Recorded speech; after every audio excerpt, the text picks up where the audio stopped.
welcome to a Trucker's Mind podcast. I'm Eddie McGee. It's your boy K Fings. We're back, man. Episode 268. 268. All right, let's get right into it. Chris Brown and Usher got in an altercation. A dance off. Yeah, I don't know what the fuck was going on. Supposedly they got into some type of a tussle. All right, but let me go ahead and read the article. Unfortunately, this is from TMZ. Usher and Chris Brown got into a heated argument last night, which apparently led to some sort of scuffle that got violent outside. And TMZ has a video of the lead up to that. Check out his footage that we obtained, which we're told was taken very early Saturday morning at the Skate Rock City Roller Rink in Vegas, where Chris Brown was celebrating his 34th birthday among a lot of celebrity pals, including Usher. Usher sang him happy birthday. I guess so. While Usher and company sang Chris earlier in the evening, when everything was fine, things unfortunately got ugly in the wee hours of the morning. When eyewitnesses tell us Chris was attempting to talk to Teyana Taylor, who was also in attendance and sitting on a bench just outside of the rink. We're told for whatever reason Teyana was ignoring him. Our sources tell us this pissed Chris off, and he started to yell at her. And that's when Usher intervened and tried to calm him down. You can see in the video here. We're told that Chris wasn't having it, cursing at Usher and Teyana, but then most focusing his anger at Usher. Eventually, our sources say Chris told his crew they were leaving, and they exited the facility. We're told Usher took off his skates and went after them. Our eyewitnesses, who says statement. They were present for this, tells us that they saw Usher go behind a string of other charter buses that were parked in the lot where Chris and his crew were at. We're told a short time later, Usher emerged with appeared to be a bloody nose. Okay. Here's my thing. And also, you cannot run into an altercation and come out beat up. Yeah. Another thing too, some people had mentioned that Chris Brown seemed very coked up, and I don't want to, but it was I don't have the facts. This is just it's just a clusterfuck of information going on, and not that this is important news, but before it breaks and people get more information, we just wanted to make sure we play the game. You got to play the game. You got to play the game. You got to talk about it on the podcast. You got to talk about it. Now, here's my thing. I don't ever want to hold anybody to their worst moment of their lives because that's not fair. But let's be clear. Chris Brown got away with beating up Rihanna and didn't go to prison for it. You would think that a man that did something this crazy would be on his best behavior going forward. But no. Trouble tends to follow this nigga. He's been in a whole bunch of shit. This dude is a walking confrontation. He's always got something going on. Remember, he was on the news talking about, man, they trying to arrest me for no reason. Black Lives Matter. I'm just like, dude. No. Like, dude, nigga, go to jail. Yeah, don't. The police details or the records about Rihanna when he was hitting her was crazy. Like, he was pulling over, beating on her. And he bit her. All kinds of crazy shit. Yeah, that's a weird That situation. nigga should be locked up for what he did. And now he's doing this. It's like, and my thing is this. I think that you are a product of the things that take place in your life. Have you ever had a conversation with somebody and it seems like every story they tell, they're the victim in that story? Yeah. That's a person. I mean, we're going to talk about a victim later on. Yeah. But that's a person you don't want to be around. They don't have any accountability. Like, I was minding my business, doing my thing, and everybody hated on me. And before I knew it, I'm fighting 10 people. It's like, bro, you left out some fucking important information, sir. You left out the coke part. That's the number one you left out. The coke and you hitting women part. Those two parts you left out. Yeah. I wonder how Iman Shumpert feels about all this, because that nigga's not no punk by any means. Nah, no, yeah. So I don't imagine he took too kindly to hearing the news about his wife being, yelled at and stuff like that. Yeah, that's not okay. And she probably ignored him. She probably ignored him because he was on one. He probably was high or whatever was going on.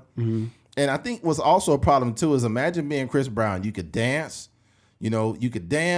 You own coke. You got a lot of money. You're a good-looking dude. Everybody want to be your friend. All the girls want to fuck you. Imagine the amount of ego and bravado that you would have if you're Chris Brown. Yeah. Just think about that. That gets affirmed daily. It gets affirmed daily by ass in the minutes. Minute by minute. Minute by minute, he's being affirmed and told he's the best person that exists on earth. Right? And he doesn't see he did an interview and he was super coked up, bro. You could tell he was on coke. Mm-hmm. 'Cause he's like, yeah, I got another thing coming out soon. And it's like, I'm like, bro, this guy doesn't even know he's on coke because he probably doesn't have real friends. It's tough. There's like you could kind of YouTube his videos of him that look like he doing bumps, like in the club and whatnot. Yeah, and you got to understand too, when you make that much money, a lot of times you don't have real friends. Mm-hmm. You got a bunch of people around you. The sad thing about these people with these entourages, a lot of people that become a part of these entourages, they just regular people and friends of friends, and they're getting money from people like Chris Brown. They're getting money from people like Soulja Boy. Remember that video with Soulja Boy where he was in the hood? Yeah. And he's like, who said Soulja Boy? Who said Soulja ain't from the hood? And he was like, nigga, get off of me. He tried to square up with him. Yeah, that's what happens with people like Soulja Boy or Chris Brown. They just have a certain amount of delusion. They say they from a gang. Supposedly Chris Brown, was he supposed to be a blood or something? Yeah, the Fruit Town or Fruit Street, whatever.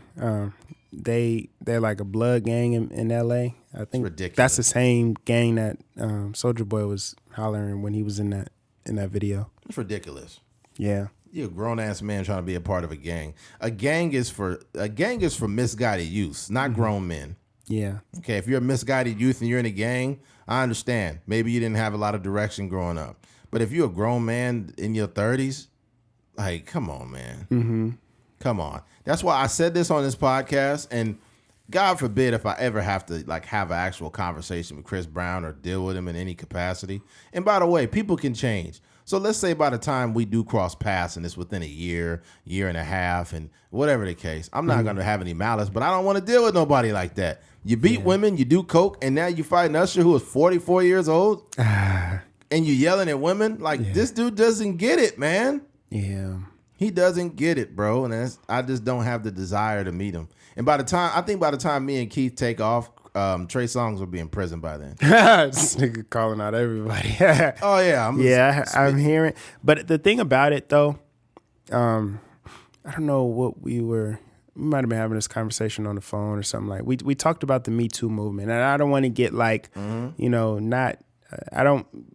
whatever I say is not intended to be like disrespectful or whatever to the people that are victims, but I think the best thing that we can do in terms of and people speak when they speak, and there is a whatever triggers that, you being authentic or you coming out and telling your story. That's just how it plays out. But the only thing that I would say is I think it's important for people to speak out, in terms of this whole Trey Songz situation and, any of these other celebrities that may have, the same sort of history or aggression or assaulting women or whatever the case may be. I think it's important for these women to speak out, or these people to speak out, because it puts an end to the amount of evil that they can do in the world, 100%. right? So if it's, I don't know what the situation is with Trey Songz, but say somebody does come out and say Trey Songz did X, Y, and Z. I know Keke Palmer said something, but Trey Songz did X, Y, and Z. Chris Brown did X, Y, and Z. This person did X, Y, and Z. Now as a society, as a people, as women that deal with these people, they're starting to look into it more. But when, it's a bunch of people that just stay quiet, it just allows these people to continue to rock how they do. And, there's never no consequences or repercussions for the stuff they do. Yeah. And for context, there's stories going around that Trey Songz is an assaulter of women in some sort, whether it be via rape, whether it be via him grabbing them and trying to get them in the bedrooms, holding them hostage, all kinds of shit. There's been stories coming out about this guy. But I will say this, and I've said this before, right? And this is not to put the blame on women at all, but I think that women get a little too comfortable around celebrities and they don't know these guys. But this is the thing. When a man comes packaged as all the things you want, you still have to be careful, because you don't want to package him as safe, right? Just because he's Trey Songz or Chris Brown or whoever, that guy could still be a fucking predator, right? And the old safety from the Saints, Darren Sharper, rich, handsome, NFL. People will say, this is how ridiculous people will say, if somebody said he handsome, he got money, why would he need to rape anybody? That's not really a good way to That's not a bar for that's not a good way to summarize what a rapist is. Yeah. A rapist is just not, when people think of a rapist, they think of some ugly nigga or there's some ugly person that looked like a monster and that guy. But no. A rapist can look like Will Smith. A rapist could look like Usher. A rapist could look like any person. A rapist could look like Dwayne Rock Johnson. People need to understand that just because this person comes packaged as what you want does not mean they are not a fucking predator. Mm-hmm. So just ladies, be careful. I know you got some fantasies. There's some women out here locally that have dealt with like rappers and people that play on professional teams. But these people can be predators. Yeah, when women especially got to be careful on college campuses. Big time. Because those is you think you chilling and having drinks at a college party and then it just take a turn for the worse. Yeah. So I don't know. It's just it kind of makes my stomach turn even thinking about those situations. But it's real life, so we gotta you gotta address it. You gotta speak about it. And it's like, a lot of who was that? The dude that played Nat Turner. I know you're talking about Nate Parker. Nate Parker, yeah. Yeah, he had that situation. Didn't the girl commit suicide? I don't know what happened. Yeah, I believe, if I'm not mistaken, the girl accused him of raping her, and then he was found not guilty. And then I believe she committed suicide, or she had a terrible life afterwards. And if I'm wrong, somebody out there correct me. But that's like, I don't know. It's those are the repercussions of those type of situations. So yeah, you just gotta be, you gotta be very careful. And like you said, you hit it on the head. Like the same amount of care that these women take when they meeting a guy on Tinder, whether they giving their best friend they location. Or, telling their parents or, letting their parents know when they showing up and when they leaving X, Y, and Z. Like, that's the same amount of care you got to have when you dealing with, these college athletes or these, singers, R&B singers, rappers, rock stars, anything. So, yeah, definitely. We didn't veer off because it's all kind of the same, the same conversation. Mm-hmm. But yeah, ultimately, man, just be safe when it comes to that. I had a point I was trying to make and I just completely lost it. But yeah, Chris Brown, the guy's a fuck up. He's got a lot going on. I would strongly suggest for him going forward, which he probably doesn't give a fuck what I have to say, stay in the house, buddy. Just stay in the fucking house and make some music. That's the crazy part for me, like, because I'm 31 and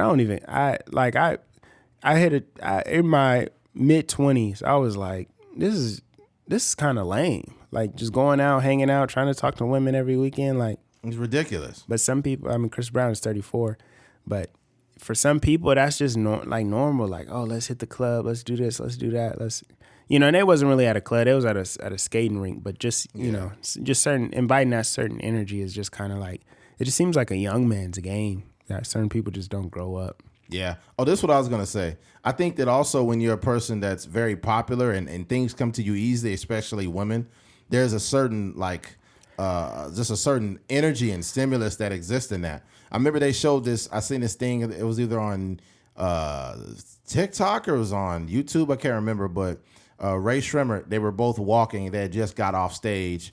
And these girls are like, oh, my God, like kind of behind him, kind of near him. And he was, she was like, I just want to be hanging out with you guys, this and that. He's like, you gonna suck our dicks? Nah. Like, swear to God. That's crazy. She's like, you gonna suck our dicks? You gonna suck up the whole crew? She's like, that's cool. I'm down. Like, let's just go hang out. Yeah. And I'm thinking like the fact that this dude can literally say, hey, you gonna suck all of our dicks? And the girl agreed to it on camera. Mm-hmm. Like, this is the type of behavior that got to stop because this is dangerous. Because you saying that, but what if this girl's cool with the orgy or whatever's going on in there, and then a couple other dudes come in and those dudes are not on what she's on, and then she gets assaulted. Mm-hmm. You gotta you please be careful. Yeah. Please be careful. Yeah. Yeah. It goes both ways, man. I think it's like powerful men, you just gotta be more mature about these situations. Yeah. Because this is like, a lot of that stuff is just very toxic. It is. It's toxic, like just in terms of like just the sexuality of it, and it's also just dangerous. It is. You know, it's dangerous in terms of like, even if you are doing everything by the law, like you got consent from the woman and all this other stuff, just the allegations that come with it. You know, we've seen many a times where, you know, men are falsely accused of doing certain things, but the situation still happen. You know, I think a lot of that we're talking about it. When Chris Brown was in the news with the other girl, and then he pulled up the receipts about how she was, you know, trying to have sex with him, whatever the case may be. Yeah. But the thing that still rings true is they did have a sexual relationship. Right. You know what I mean? He just pulled up evidence to show that he didn't assault her or hold her hostage or whatever the case may be. I think you ignore these situations when your maturity aligns with your position in life. When you're a guy that's achieved a lot of success, but then you behave yourself like a man. I think that the highest level of value as a man is not allowing access from everybody. People, a lot of men get it fucked up. They'll be like, I'm a high value man. I fuck as many women as I want. That's not really high value. The highest value is not allowing every woman access to you and being selective of which women you choose to deal with.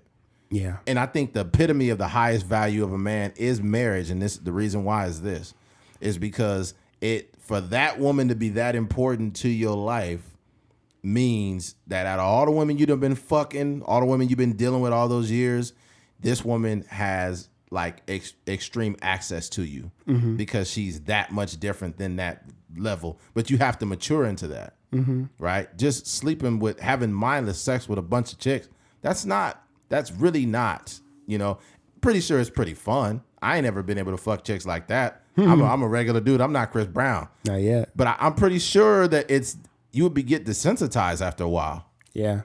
It's just vagina. It's just another woman. You fucking a Mexican girl this night, a black girl this night, two white girls, some girl from Australia, some girl from Brazil. Like, and then what happens is that becomes like a job in a sense. It's ridiculous. Like you know, like, you know, when you're on these dating apps, how your mind shifts a little bit.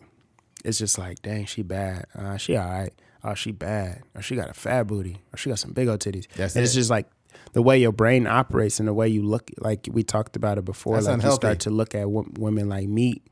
You know, you don't really care what, you know, you be swiping so fast. You don't really care like what the bio says. No. You know what I mean? She may be college educated or whatever, business owner. You're not even concerned about that. You just swiping based off the look. And if you don't read bios, you could also get in trouble if you don't read bios, because then you go meet up with her and you be like, what the fuck? She's like, I said I was trans in my bio.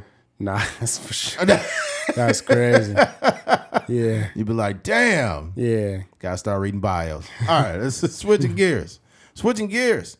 A Tennessee hotel guest wakes up at night to a manager sucking his toes. Yes, this is the true fucking story. That's crazy. Absolutely terrifying. Yeah. Absolutely terrifying. Okay, this happened in Tennessee. Tennessee hotel guest wakes up to night manager sucking on his toes. Yes, you heard me correct. The fucking manager. An evening manager of a Tennessee hotel was arrested after he snuck into a man's room and sucked on his toes, according to police. David Neal, a 52-year-old manager at the 4th Avenue South Hilton Hotel in Nashville, allegedly crept into a man. No, he did sneak into it. Allegedly crept into a male's guest room while he was sleeping on March 30th and got intimate with his feet. According to Nashville Metropolitan Police, Neal made a key card to get into the room and entered around 5 a.m. The guest told police he woke up to Neal's mouth around his toes and immediately confronted him. He recognized Neal as one of the hotel employees who came into the room the day before to fix his TV, according to police. Neal admitted to police that he had entered the room, but claimed he did not so. He did so because he smelled smoke and wanted to make sure the guest was okay. Nigga, that's a lame ass excuse. Nah, he wanted smoke. Yeah, he wanted smoke. He looked like a toe sucker too. All right, police said Neal never reported smelling smoke to security, and there was no other reports of guests or staffing smelling smoke at the hotel. The room key was not recovered, cops said. Neal told investigators that he had thrown it away. He was arrested in his home in Lebanon on Friday and charged with aggravated burglary and assault, according to police. He is currently jailed on $27,000 bond. God dang. Yeah, he going to prison. He going to prison for that. God dang, they not playing with him. Yeah, he going to jail. He gonna be sucking more than toes in there. Oh man, and that's more valuable than a man's butt. Yeah. Oh, in prison. Mm-hmm. His mouth is about to be destroyed. You like sucking on toes, huh? They're gonna be all in his guts. He gonna be, man. They're gonna be tearing his cell up. They gonna be tearing his cell up. We heard about you. Yeah, this is weird. This is my theory. I think that this guy may have thought he successfully drugged that person, and the reason why I say that is because why else would you think you could go into someone's room, access it, and just start licking their toes? This is not his first rodeo. Mm-hmm. I think that he's been able to successfully drug people, and they go into like some drug-induced sleep, right? Mm-hmm. And he starts sucking their toes. He gets off, and then he goes back and locks it. Mm-hmm. And then they just wake up with wet feet, not knowing what the fuck is going on. Yeah. Imagine waking up with ice cold toes with wet, this slobber all over them. Yeah. You're like, was there a dog in here? What the fuck is going on? Did I pee on myself? Yeah. It's crazy. Is this piss? What the fuck is going on? They gonna have to give him like a nickname, like the hotel haggler or something like that. You just said it. Huh? You said the what? You said the hotel? I said they're gonna have to give him a nickname like the hotel haggler or something like that. The toenail haggler, nigga. The toenail haggler. This motherfucker's crazy. He looks like Stephen Hawking without the wheelchair. Oh, that's crazy. Yeah, that's crazy. That's wild. Yo, they cracked a joke. I knew where you was going with that. You seen on The Brilliant Idiots? Yeah. They cracked a joke on Stephen Hawking. That nigga said he was artificial intelligence. He was already AI before it came out. He's like, you know what? That nigga, you know what it would have been fire? If Zapp and Roger, T-Pain, and Stephen Hawking had a song. That'd be crazy. That'd be fire. He'd be like, you officially been chopped in, screwed. God dang. Actually, it would be more dramatic. Like, you officially have been chopped and screwed. No, it'd be like E equals MC squared.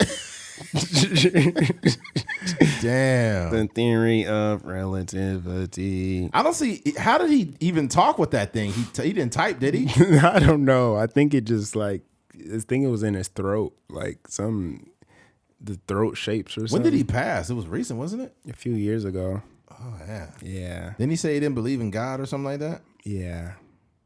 That's crazy. Yeah, that's wild.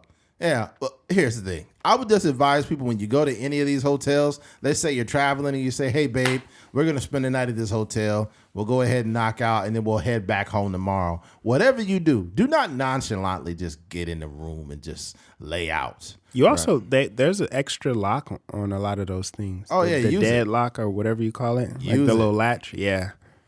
Use that shit and keep your head on the swivel, right? And make sure you keep note of who's walking by the room and who you seen and what they're doing and if they're doing anything strange or whatever the case. Because it's a lot of weird activity goes around on hotels, man. Yeah. It's people selling pussy in hotels. It's people in there trying to find people to drug and kidnap. It's people being sex trafficked out that motherfucker. Be careful. Yeah. Be careful. Don't be too nonchalant. Yeah. Yeah. And I was, one thing too, I would say, if you can, spend that little extra bread, to get your hotel, because you get what you pay for in terms of hotels. Yes, you do. Yeah. Sometimes I've been in hotels where it's just like, you thinking from the pictures everything is all good, and you go in there, the room smell like cigarettes. Yeah. It's freaking, it's just disgusting. So, I remember when my sister came down, this was before my dad passed. She got like a deal through something and we got a cool suite, and it was just a cool spot, had some bomb ass breakfast and shit. And I was like, okay, this is legit. But if you go to one of them hotels that you see in the movies, it's always real beat up. Yeah. People everybody, it's always some motherfucker in the hallway smoking a cigarette. And some weirdo just hanging around. So I just some weirdo hanging around. It's 3 a.m. This nigga just up smoking. Yeah. This is like, who can I assault tonight? Yeah. And there's some nigga, you in California, he always got a country accent. Yeah. How you doing, young man? You got any people with you out here tonight? Nah, hotels be disgusting, bro. Yeah. It'd be like the little stuff. Like certain you could tell like they hadn't gone in there and cleaned since the previous times. It's disgusting, man. Nah. Toilet be dirty. It'd be like, oh my God. Yeah, you still see a shit stain on the toilet. You'd be like, hey man, put me in another room. Put me in another room. Yeah. Yeah. I've been in a hotel before with a big ass piece of shit in it before. Really? Yeah, I'm like, these niggas didn't Like flush. in the toilet? Yeah, it's a big piece of shit. That's nasty. And here's the thing. I told the you know what? No, I didn't. I had my own sanitation spray, but I could tell that the sheets had been changed. I could tell that the tub had been cleaned. I could tell. I think the person that was cleaning that place took a shit. Just took a dump. They was just like, fuck it, I'm gonna lock the door and take a shit. Yeah. Yeah. And all I seen was some cleaning ladies and some Latina cleaning lady. And I was like, I don't know how many people work here, but if it was her, she must have had a big lunch, bro. That birria. You said birria? That shit was big. I was like, this was a grown man that took a shit in here. That's great. We had got new windows at the crib, and one of the guys had asked to use the bathroom, and luckily it was cool. But I was just like, man, all the different horror stories was going through my head because I don't know if you sent me the TikTok or I seen it somewhere, but one of the dudes was like installing the Wi-Fi or something, and the guy asked to use the bathroom, and he took a dump, and the dude was like pressing him on camera, like, nigga, you got the nerve enough to like take a dump in my house, man? You got to get out of here. You lucky I need this Wi-Fi.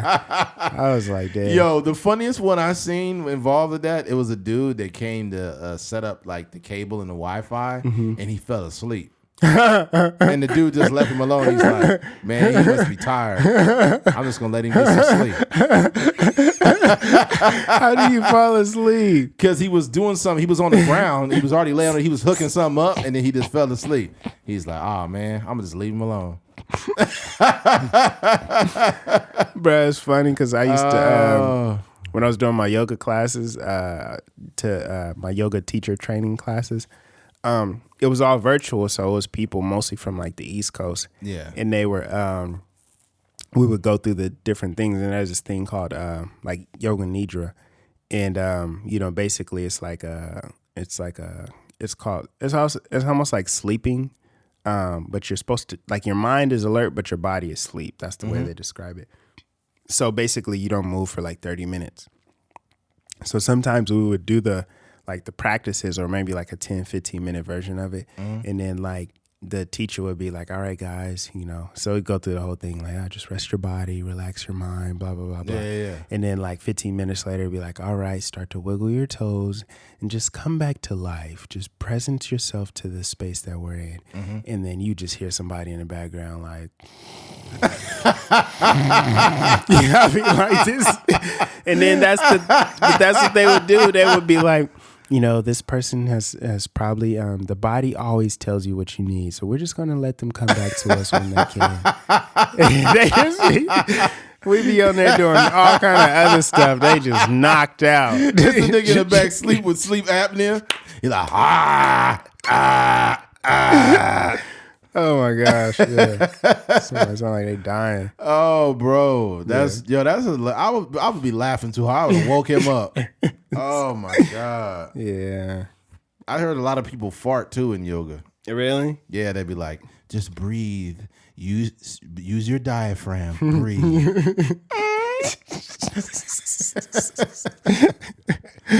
Oh man. Yeah. Shout out to yoga, bro. Yeah, all them different movements be having your body, your bowels. It is actually different stretches and stuff that you can do, different movements that'll definitely get your bowels going if you constipated and stuff. It's been times. I remember one time because we did it virtually, so I would do it in here sometimes, and then we do a little quick 15-minute, like, not want to say 15. We do like a little 5-minute warm up, and I would just mute myself and go right to the bathroom and be in there for like 5 minutes. I remember one day I came in here and you were doing yoga, and I was just like, I gotta leave. This don't look right. I was like, this look kind of gay. This nigga was looking zesty in here.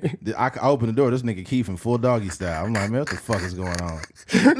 I was like, I gotta get out. And he keeps like, nah, it's cool, man. It's cool, man. I'm like, oh, this is crazy. Yeah. You definitely be looking vulnerable in them yoga positions. Yeah, I was like, I think I had some packages that got delivered here, and I had to pick them up before work. I was like, I'm gonna just grab these packages and get moving. Let's just avoid some eye contact for right now. Get the fuck out of here. Yeah, that's funny. Oh man, it was some yoga. I gotta check out. I heard hot yoga's pretty decent. I haven't done it.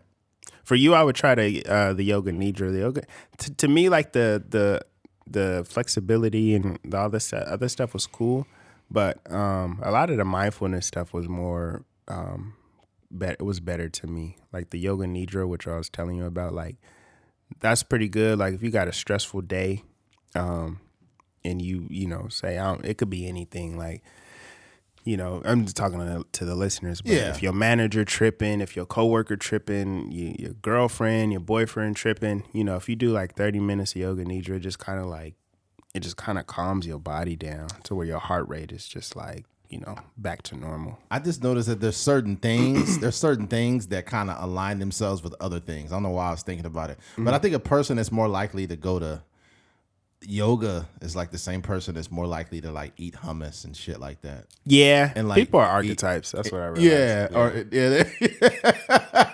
Or they eat like vegetarian. Yeah, they eat like Chobani yogurt and shit. Mm-hmm. Yeah, they definitely voted for what's dude, not Joe Biden, Bernie Sanders. They definitely voted for Bernie. Yeah. They eat a lot of hummus and Chobani yogurt. Yeah. They also have they go to Vita Vegan for lunch. Yeah, Vita Vegan. They definitely eat there. They're what do they call it? Sustainable clothing and stuff like that. Yeah, they dress like Kanye. Yeah. Kanye's clothing line where they all look like homeless and shit. They totally wear that. They don't shave their arms. Yeah, or armpits. Yeah. The women tend to be very hairy. Yeah, very hairy. Armpit hair, back hair. Back hair for sure. Forearms, very hairy also. Hairy forearms for sure. Yeah. Bro, I seen it. Oh, man. I don't want to put nobody on blast, but I seen this dude. He was on Instagram, and I met him in person. I met his family, like his wife and stuff in person, but it was like a picture that he had took with his wife, and his wife had like she had Gervonta Davis like little strips. Yeah, she had the little beard strips. She had the beard strips going on, and I was like, yo, she gotta shave that. That's not. Yeah, that's crazy, yo. Yeah. Yeah, that's OD right there. Yeah. I seen a girl straight out with a mustache. Yeah. And I just said, fuck it. Maybe she's trans. I don't know. It is the women nowadays, and some of them not even trans. Some of them just like, this is my natural body. This is what my body's supposed to do. Nah, some of them they gotta be. If you, some women can like just naturally, just cause the way they hormones and stuff work, like they could kind of grow like little stuff. Yeah. But some women is just like, they must be taking the testosterone. Yeah. Cause, they be having little. You're like, what the fuck is going on? Lining it up and stuff. I'm like, nah, you tripping. I mean, yoga was one thing, but you took it to another level. Shit. Yeah. But no, it's I met some interesting people. Some people be doing like they bring yoga into every situation. Yeah, I was thinking too, like a person that goes to yoga, we already aligned all these things up like it's a joke, but it's a joke, but it's funny, but it's the truth. They're probably more likely to smoke marijuana. They're probably more likely to do like shrooms or something like that and eat hummus. Shrooms for sure. Hummus, and eat hummus and like Chobani yogurt and shit like that. Or like some form of natural yogurt. Actually not Chobani because that's dairy, so they're going to have like almond milk yogurt. And they're more likely to like not wear shoes and shit. You ever see those white dudes that walk around with like cut off jeans with no shoes on and no shirt and all they got is like a guitar walking down the street? Yeah. You'd be like, this guy. And they look like fucking Kurt Cobain. Like, yeah, that guy definitely goes to yoga. Yeah. It's definitely like, it's like a different, it's different though, like, right? Because you have like the yogis, like the real, like, like liberal people like that. The people that is like, they may get frustrated at the thought of Donald Trump. And then you have some people that's like the Hollywood, like, Americanized version of yoga, which is like yoga pants, French bulldog, G-Wagon. You know what I mean? Yeah, they going to Starbucks right after yoga. Yeah, hit the Starbucks, got their order ready to go. They got a pup cup for the dog. Yeah, exactly. They get the dog. Yeah, the dog is in a little bag. So I think you just made a point. I think that like people are archetypes, bro. yeah, for sure. I could really think about, like you just said, the advanced rich Hollywood version of the yoga people are like the chick that has the pink top and the yoga pants and the dog, and they go to Starbucks right after fucking right after yoga. Yeah, for sure. And that's how you know, like, if you really wanted to know, like, I know for me personally, I'm like a one of one, because like if I can pinpoint, like if I can describe a person based off of another person, you just real regular. Yeah. I don't know anybody. No one can look at me and be like, "Oh, he's like that type of," you know what I mean? Yeah. 'Cause it's just like I have different facets in my life. Right. Yeah. Right. And it's funny how you could just notice it too. Yeah. Yeah. Damn. The conservative. Well, before we move on to the next topic, we got to put out some conservative archetypes. You could see it like I was telling you about the little tire shop space that I got. Oh, yeah. You know, you got that type of person that's just like the lifted trucks. You know, and it's the normal truck. It's the normal F-150. It's the normal Dodge Ram, but that mug is like you got to jump to get in that mug. There's gonna be some type of America propaganda on that truck. Also, it'll be lifted. It's a lot of pride. It'll be like the silhouette of a gun. It'll say like, "Come and take it." Don't tread on me. The job titles, you know, they can work in the automotive space. They work in the oil fields. Probably drive a truck. A welder. There'll be a welder with the back end. That's a custom part of the truck on the back end, and it has a big welding machine on the back. It'll say like "Let's go Brandon" on the bumper. Let's go Brandon. Or like Trump 2020 or Keep America Great. Yeah. Or they just have a fucking massive American flag attached to the back of the truck. Yeah. What did like, or the Blue Lives Matter like skull, or the flag on the back of there too? Yeah, some of them have like multiple different flags on there, which is crazy because that's a newer conversation, but it's still, you see a lot of those everywhere. But it's like, I haven't really pinpointed like the conservative woman, like the conservative go-to woman. Like, what is that? What does that look like? What does that look like? Oh, that's a good one. The very conservative woman. What does it look like? I think that conservative women are what that means. I would say a conservative woman, or like things they probably do. A conservative woman is more likely to hold up a sign and be on a street corner with like saying something about women killing babies. Like, they're more likely to do that. Oh, yep. They're more likely to do that. They're more likely to be some type of helpmate to a cop, or more like a helpmate to a cop, or they do a lot of fundraisers for like baseball teams and shit. The conservative women be in church for sure. Yeah, they'd be in church for sure. But there's not a whole lot. But there's a lot more. There's a lot more shit for liberal women. Yeah, that archetype. Yeah, the conservative woman, and I think a lot of conservative women, they're not really like out there like that. No, because I think they kind of play, because the men. I think the men are a little bit more out there in terms of the pride that they show in being conservative. But the women, I think they kind of play the background a little bit more. They just kind of shadow his belief system. Right? So you notice, like, it could be a conservative dude that says something really misogynistic or fucked up, and the woman just like doesn't even say anything because they just shadow his beliefs. You know? Yeah. But I don't see too many things. Like, obviously they got, a lot of the conservative women, they be owning like businesses. A lot of conservative women, they be like white women that own hair salons and, that own spas and stuff like that. But then also there's liberal women that own those same spaces. That do those same spaces. Same nails, like esthetician nails. Yeah. Yeah, that's a good one, man. Yeah. I think that the conservative women are real subtle when it comes to that. It'll just be on the back of their car. It'll be like like a little blue flag with a blue line on it or something, that's when you be like, oh, okay, we see what this. Sometimes it'd be just like inside I'm there's my girlfriend's brother's girlfriend. One day we pulled up to her mom's house, and you know how it'd be, like everybody done good, we hanging out and everything, and then all of a sudden the garage open up. It's a big old Blue Lives Matter flag in the garage, and I'm just like, God dang. Yep. Where I used to live, like probably like 2 houses down, the dude had a big ass Confederate flag. Mm-hmm. He had a big ass Confederate flag and a bunch of Confederate shit in there. Mm-hmm. And I was like, yeah. I'll be careful saying hi to that guy. Yeah. Real careful. Mm-hmm.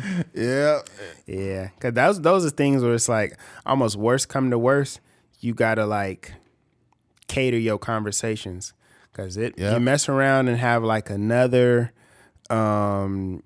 Mike Brown situation or something like that, man. And you be over at their house having barbecue, and then all of a sudden you in a full-blown argument. You know one of your neighbors is racist, like if you having just a basic conversation like, yeah, I love the grilled chicken strips from over there at that restaurant. They're great. Like, yeah, they're really great. And America could be great if we just get these Mexicans out of here. You're like, damn. God damn, that took a turn for the left. How we go talking about chicken strips? How we go from chicken strips to building a wall to keep the Mexicans out, man? Come on. Yeah. Have you ever felt like a slight uneasiness around, like, if you know people are conservative and then like you start drinking around them, you just feel like you just be very wary of the next words that's coming out of their mouth? No, I just be chilling. Yeah. My thing is, I have some friends that are conservative, but they're kind of, how do you say it?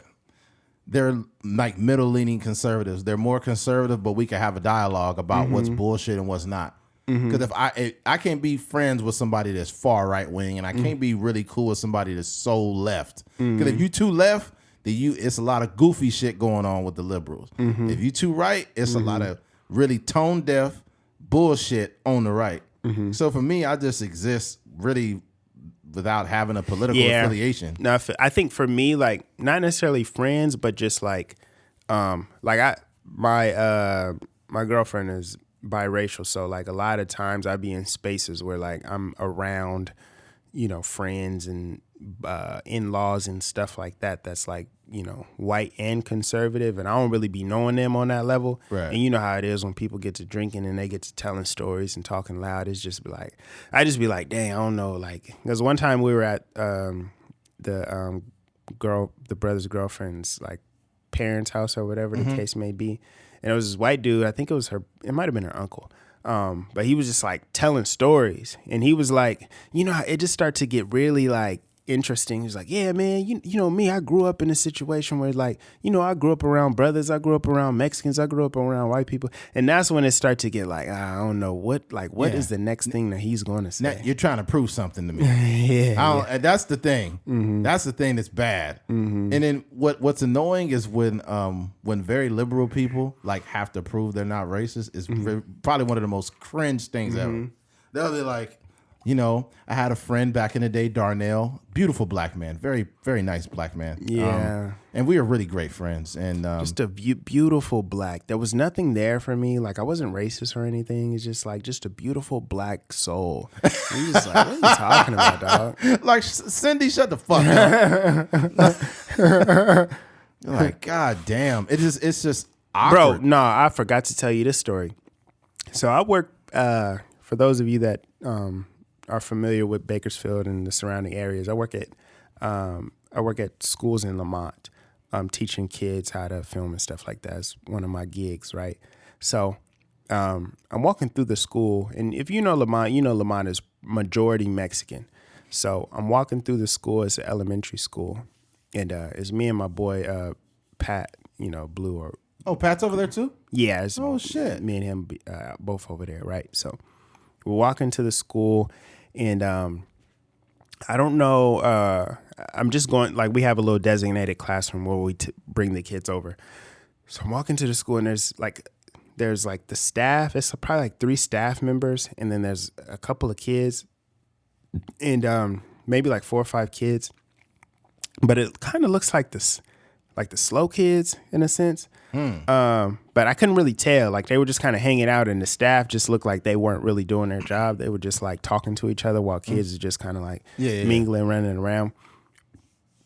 So me and Pat walking down the hallway, and we probably about like 15 feet away from this one specific kid with glass. He had these thick glasses on, and he looked at us, and he like, "What are those two black guys doing here?" I'm like, Pat, nigga, did you just hear that? And he was like, yeah, that was weird. And we just walked right past him, and we went to our classroom. And the thing that was disappointing for me was like the teachers didn't even say nothing.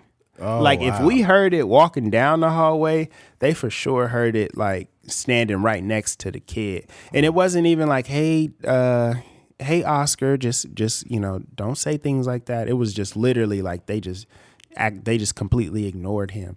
Wow. So like we walked past him, and then didn't really say nothing, didn't really just mind our business, and we just like, bro, this is America at its finest. So I dipped, and then I walked back again, and I'm with a couple of the students, and the guy's like, he's like, hey, what's up? And I'm like, what's up? And then he's like, hey, like are you famous or something like that? And then it looked like he like extended his hand a little bit. And I was like, nah. And I just walked right past him. I was like, nigga, I'm not shaking your racist ass hand. How old was the kid? It's elementary, so he might have been like 10. Sometimes you got to give kids real world reactions. Yeah. I remember it was this kid walking in the street. And he was just in there in the street with his friends. He's walking all slow. He didn't want to get out. He's told this story. Yeah. And then eventually I was like, hey, man, you got to move. And he wouldn't do it. Yeah. I was like, man, get your fat ass out the street. He's like, fuck you. I was like, man, get your fat ass out the street. No, that's real. And it's just like, I don't know, it's one of those things where I just think like, one, there's no black staff on that campus, right? I don't even think I haven't seen at that school. I don't think I've seen one black student. It might be at Lamont. No, I haven't seen one black, and I'm only in the after school program, but I haven't seen one black kid there. It's all Mexican. I think that in areas where it is literally no other representation, shit like that could happen. Like if you are in it's a school where it's literally no brown or black people, and it's like all white, and a black teacher or some representative comes there, you'll have that shit going on. I get that. Like when I really ran it back, I was like, he probably just hadn't seen like black people before, and that's just the way it just came out. Yeah, but I heard that. My thing was with the staff. Yeah. Like it's one thing for the kid to be like, I mean, I would, if it's an all black school or whatever, and we see some random, like maybe there's an Asian kid, like, what is this dude doing here? But with the staff to just ignore it, I was just like, and it was crazy because I told my girl that story, and she was like, at the school that she teaches, that happens so often. Like it's Mexican kids calling black kids niggers and all kind of other stuff, and the teachers aren't saying anything. Damn. So it's like a certain level of like, I don't know what goes on in the teacher's head, whether it's just like, I can imagine they just like, I don't want to deal with it, or I don't know what it is, but they just like, a lot of that stuff goes on. And especially like at her school is majority Mexican, but it's like they merged some of the schools, and it's like 30 black kids there now. And that's what they got to deal with on a daily basis. Yeah, it's just lopsided. Whenever you grow up in a space where you don't see nothing, because when I grew up in Delano, and there, I was one. It was like, man, it might have been one other black kid there when I was there. That was like lived there for 7 years, and it was just a culture shock when I came to Bakersfield because I had never seen that many black kids. Yeah, like I was just like, this is weird for me. And I'm black. Yeah. And I was like, this is weird for me. No, because it was predominantly black, Mexican and Filipino in Delano. Yeah. And I came to Bakersfield, and it was still Mexican, but no Filipinos and more black kids. And it's a culture shock, man. It's a culture shock because imagine how Paul Wall was growing up. Yeah. Paul Wall is a white dude, but he's like black leaning. So imagine you white and literally all you know is black people your whole life. Because I seen like pictures of him at the prom and stuff, and everybody, well, his wife is black too, but everybody. At that point, you not acting black, bro. You just That's just you just a product of your of your what do you call it? Product of your surroundings. Yeah, it goes both ways though, because there's a lot of a lot of black dudes that grew up around like, all white folks. Yeah, and then you can see the difference. Yeah, like, hey, what's up, man? What's going on? I'll be like, why are you talking like that? Talking like what, man? What do you mean? This is me, bro. This is just me, what bro. What are you talking about, man? Yeah, I'm gonna get a frappuccino. What are you talking about? It's crazy. Yeah. Like, why are you walking around with a golden retriever? What are you doing, bro? I tend to judge those people like, dog, like, what are you? I mean, and not justifying it, but I'm just like, yo, these like, where's the culture? Like, I don't know. I just be feeling weird about those kind of people. Yeah, they be the Stockdale blacks. You know what I mean? The Stockdale blacks. Yeah, the Stockdale blacks. Stockdale blacks. Nah, the worst blacks is the Liberty blacks. The Liberty blacks is the worst one. Them is the Liberty blacks. I don't think I've known an actual black guy that went to Liberty except for like maybe like a biracial one. It's usually that's all the biracial blacks go to school is Liberty. Yeah, I know a couple. Black dudes that went to Liberty.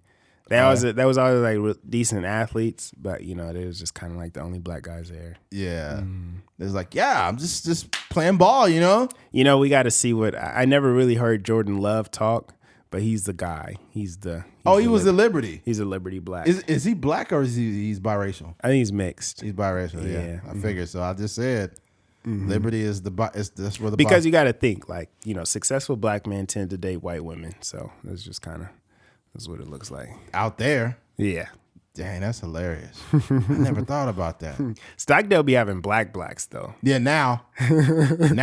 But back when I was in school, it was like some biracials. It was like the really upper crust bougie black folks that went to Stockdale. Yeah, that was just a different. Stockdale is an interesting place. I always think about that, like for my, I'm going to be successful. So I always wonder, like, what does that look like in terms of my kids' education? Because I went to McKinley and Kern, which is probably like the two worst schools in Bakersfield. I'm like, but for me, I know that like there is like the education element to it. Like, just, when it comes to just getting a really good education, you want your kids to be in the best schools. But then also there's like a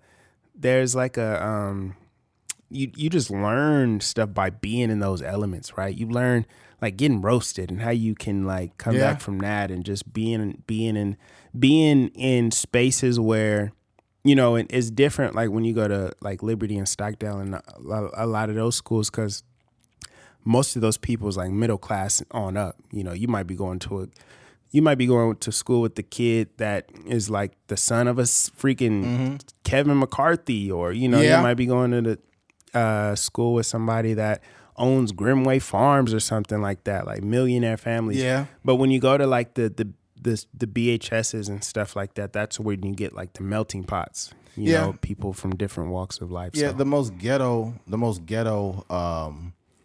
I say the most ghetto and the most.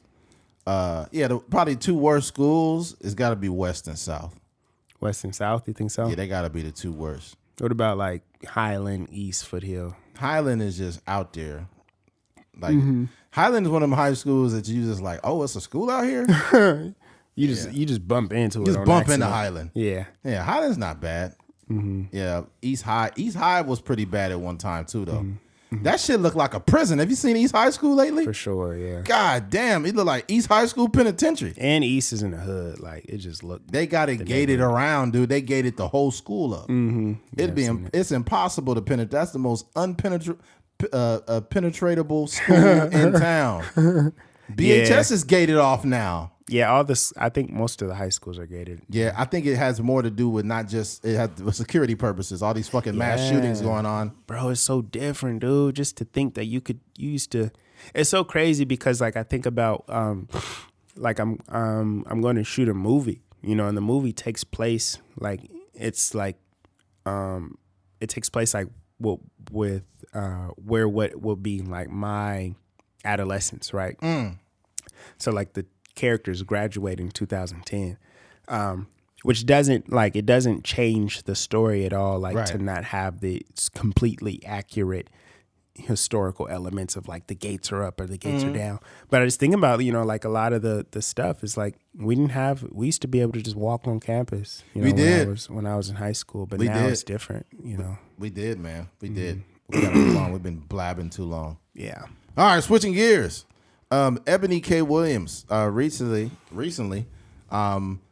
you could call her somewhat of a political pundit. That's what she did before, and now she's a lawyer that just gives different law advice and whatnot. But Eboni K. Williams was asked. Let me see if I have that.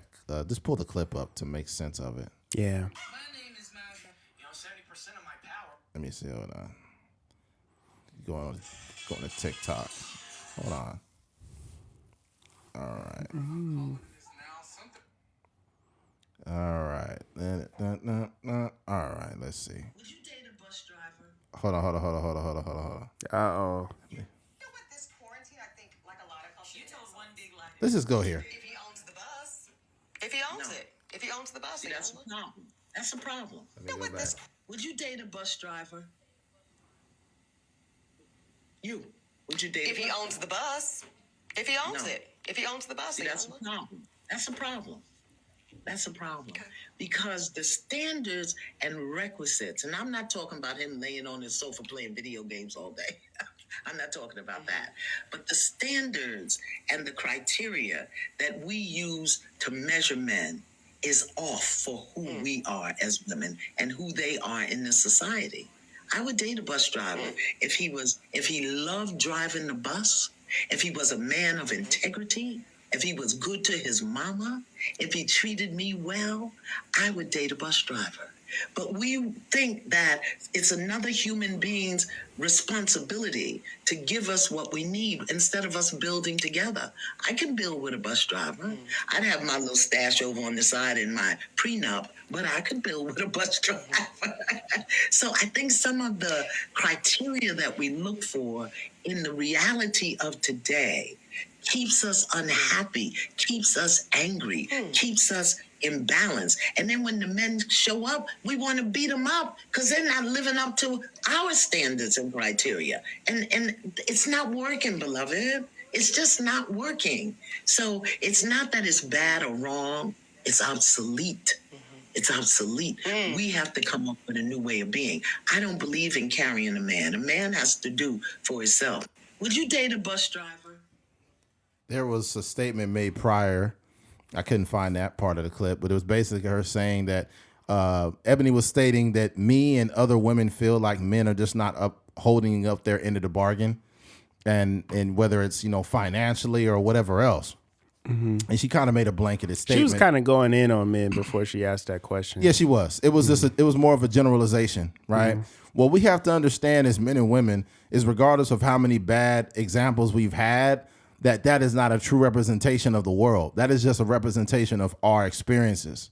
I also think if you're a man or a woman that generalizes people or say, like, men are just not men anymore, this and that, when people make these statements, it just proves they have a lack of accountability because you're not being accountable for the men that you chose or women, vice versa, right?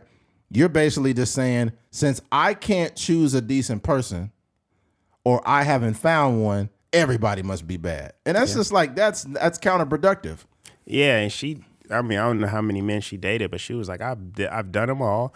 I've dated every race and every social status and economic background and all this other stuff. But you haven't. It's only, we only meet so many. Even if you the hoest of the hoes out here, you're like not going. You only come across X amount of people. You're going to experience 0.000 men, right? So yeah. That's the thing, man, and it's counterproductive. This is what I will say before I really elaborate on what was going on with Eboni K. Williams.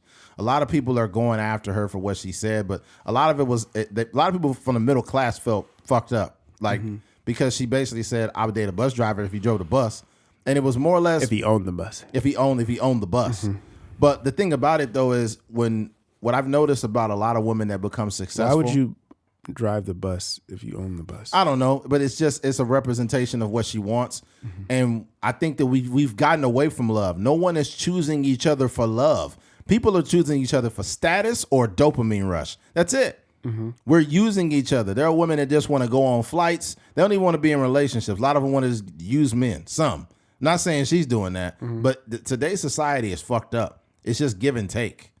But with her, I think it's a status thing because a lot of women, when they make in the high 6 figures or 7-figure earners, a lot of women will slight themselves, basically saying, if I'm a woman and I can earn this money, then a man can. And it's like, wrong. Most people, men or women, do not make it to the 1%.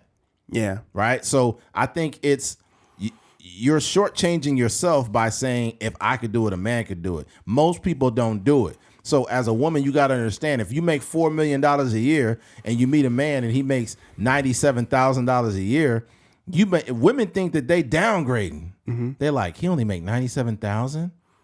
Do you know that man making $97,000 makes more money than the average American? But it's not enough for you because you've got to keep your status up. So what happens is women will live in a world of delusion before they realize that, like, hey, my standards and what I'm looking for in a man, they're kind of like a unicorn. Because first of all, if you want a man that's in the 1%, you got to understand that there's all kind of things that come with it. You want him to be younger? Most men in the 1% are not young men. It takes a while to build that type of wealth. It takes a while to build that kind of wealth. And if you do get a young man, more than likely he's an athlete. And if you get a man that's an athlete, he's getting all the pussy he wants. Eboni K is 39 years old. So if you want a man comparable to your age, he's not going to be in that tax bracket at that age. Not to mention, what if he doesn't want marriage? A man that's 39 that literally has trimmed all the fat, that's making a lot of money, he can literally pay for escorts. A lot of rich men pay for escorts because they don't want to deal with nothing. They just get. It'll take him one time for him to come home and Eboni K. Williams start talking all that lawyer jargon to him. Like, you need to do this and you need to, and he just gonna be like, bye. Don't get your ass out of here. I'm rich. And that's it. And that's the truth. And then if she also has a thing where she wants him to be black and she also wants him to be over 6 foot tall, you make the expectations even worse. Like, you make it even harder. And then there were women saying, like, I'm so tired of men trying to tell us to change our standards. No, I'm not trying to tell anybody that they should date anybody. All I'm saying is that shit is unrealistic. Not to mention, the man that you want, why are you so fucking sure that he wants you? I think it's one thing to be unrealistic or unreasonable because, sometimes we throw things out there that we really, really genuinely want. But I don't understand how you can complain when you don't get exactly what you want in the way that you want it, right?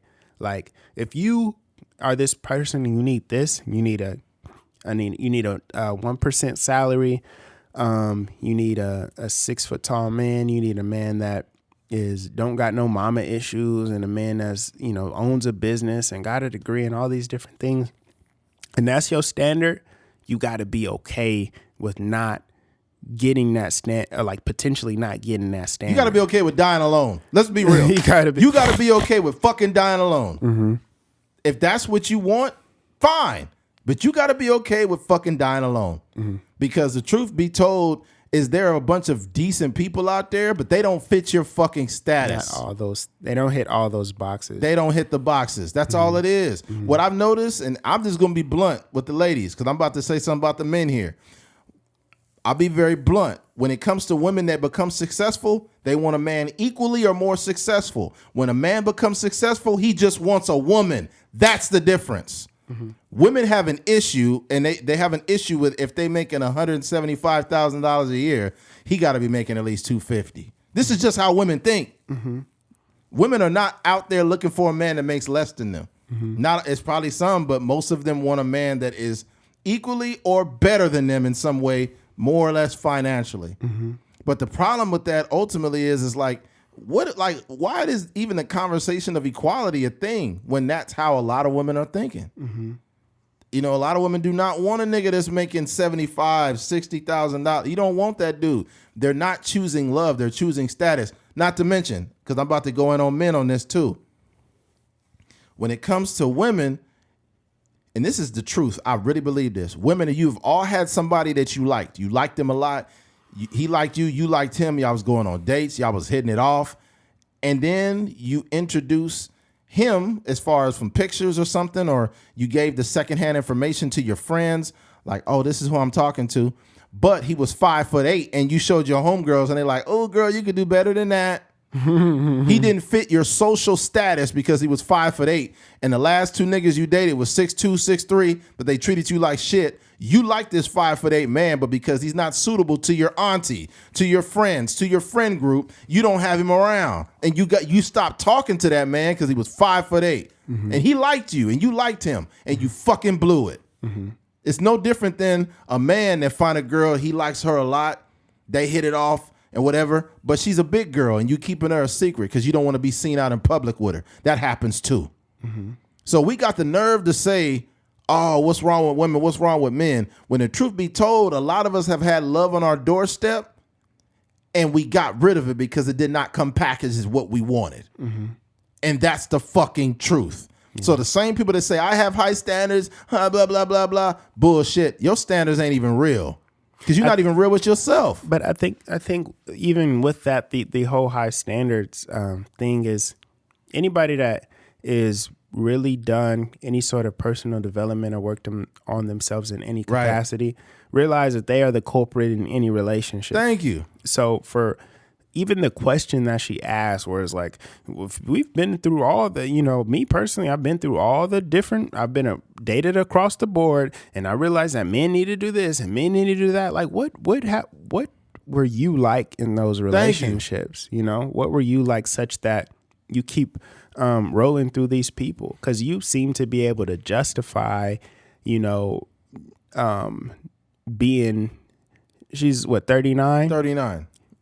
She's able to justify, maybe 19 years of maybe 20 something years of relationships. And that person was always wrong. Yeah. Or that person was always, there was some issue with that person such that she had to break it off with them, or she had to go and she's just going to live the rest of her life finding a reason as to why men need to get it together. Yeah. And it's never like, what I had to do was step back, really work on myself. What I had to do is step back, start going to the gym more. What I had to do is step back, start going to therapy. What I had to do is step back and really dig deep and find out the traumas that I had associated with my parents and all that. It was never none of that conversation. It's always what's wrong with men. Yeah. Ultimately, I think that there's individual work that men and women have to do on themselves from a development standpoint. And I think that there are a lot of people that don't do it. I think if you're a man and you have the foresight that you may want to be a husband and have a family one day, you got to work on your health, work on your credit, work on dealing with your own personal problems. I'm talking about working on this without even having a woman there. You should be doing that type of work before you even get married, right? But then women, you need to do the same shit. You need to ask yourself, why am I attracting these type of men? What am I doing to attract these type of men? No man is putting a gun to my head and making me choose them. I'm making fucked up choices. Especially if you're a woman well into your 30s, you need to shut up because you're making dumbass choices and saying all men is dumb. You're not choosing all men. You choosing the niggas you choosing. So you need to be very careful when you turn around and say, oh, I done dated white, this and that. I've literally heard women say, you know what?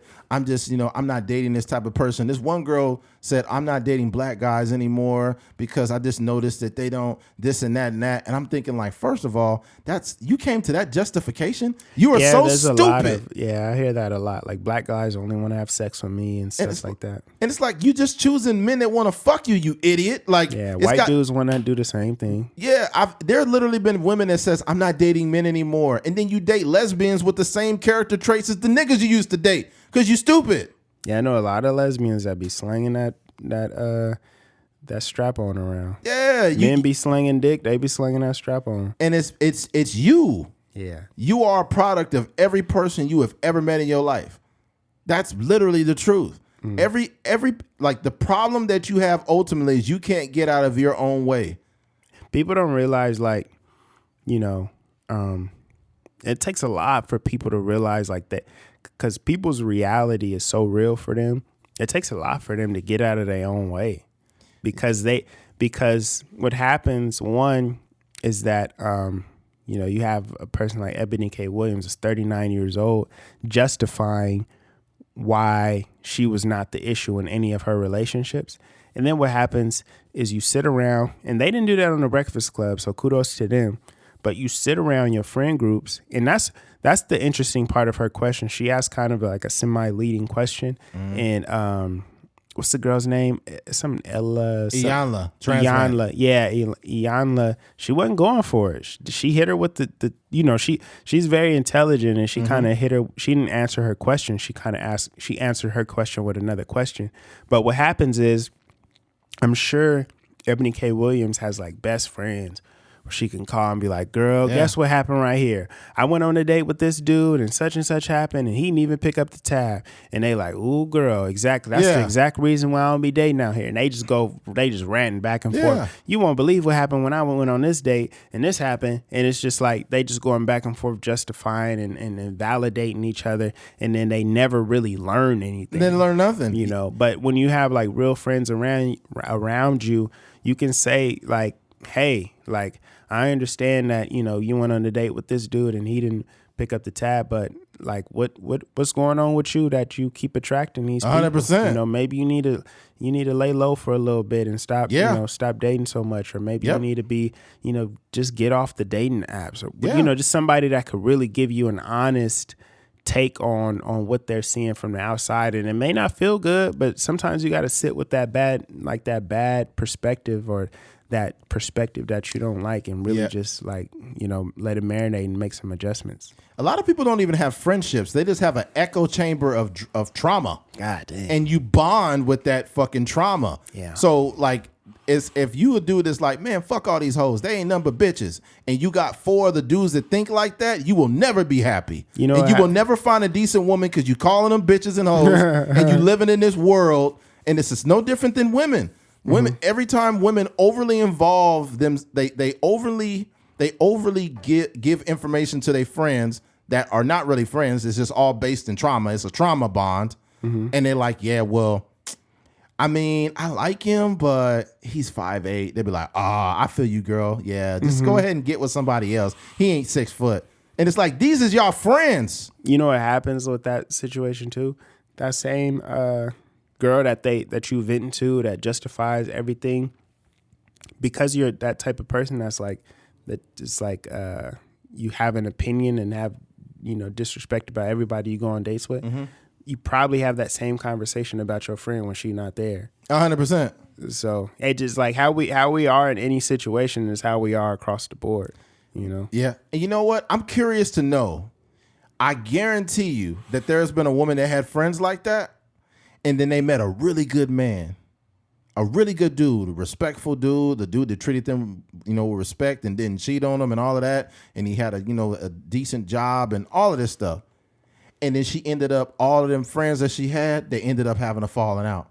Because what happens is when a woman actually gets a good man, a decent, respectable, honorable man with integrity, and she got a bunch of friends that ain't shit, either one or two things happen. That man and that woman and her friends, there's a wedge that happens. And she either holds on to those friends or she holds on to a relationship, because you can't have both. Because if a man with integrity is around and you see her friends and they all negative and talking bad about men and all the time, it becomes a problem. Because first of all, let's be clear. If I'm a man and I'm married, I'm not going to have a bunch of men calling women bitches and hoes and my wife is in the living room. That's not gonna happen. Nigga, you got to go. You can't, I'm not saying you got to kiss women's asses, but you can't be in here calling women bitches and hoes and shit and talking about how they all ain't shit and they want to take your money. And I don't be around energy like that. I'm not around energy like that. So also, I think after a certain age, like, you shouldn't have like issues with your friends. No. Like, I'm 30 years old. What do I look like? My friend may do something that's just like, dang, I wish he would get it together. Right. But I don't have like issues where I'm just like venting to like, no, you know, my wife or whatever about like stuff my friends is doing. I'm like, dog, this person is going to be who they is. And this is my dog. And I may address a situation like, hey, bro, you need to do this or you need to do that. Or you got to like, yo, like, come work out, whatever the case may be, like get your health in order, whatever.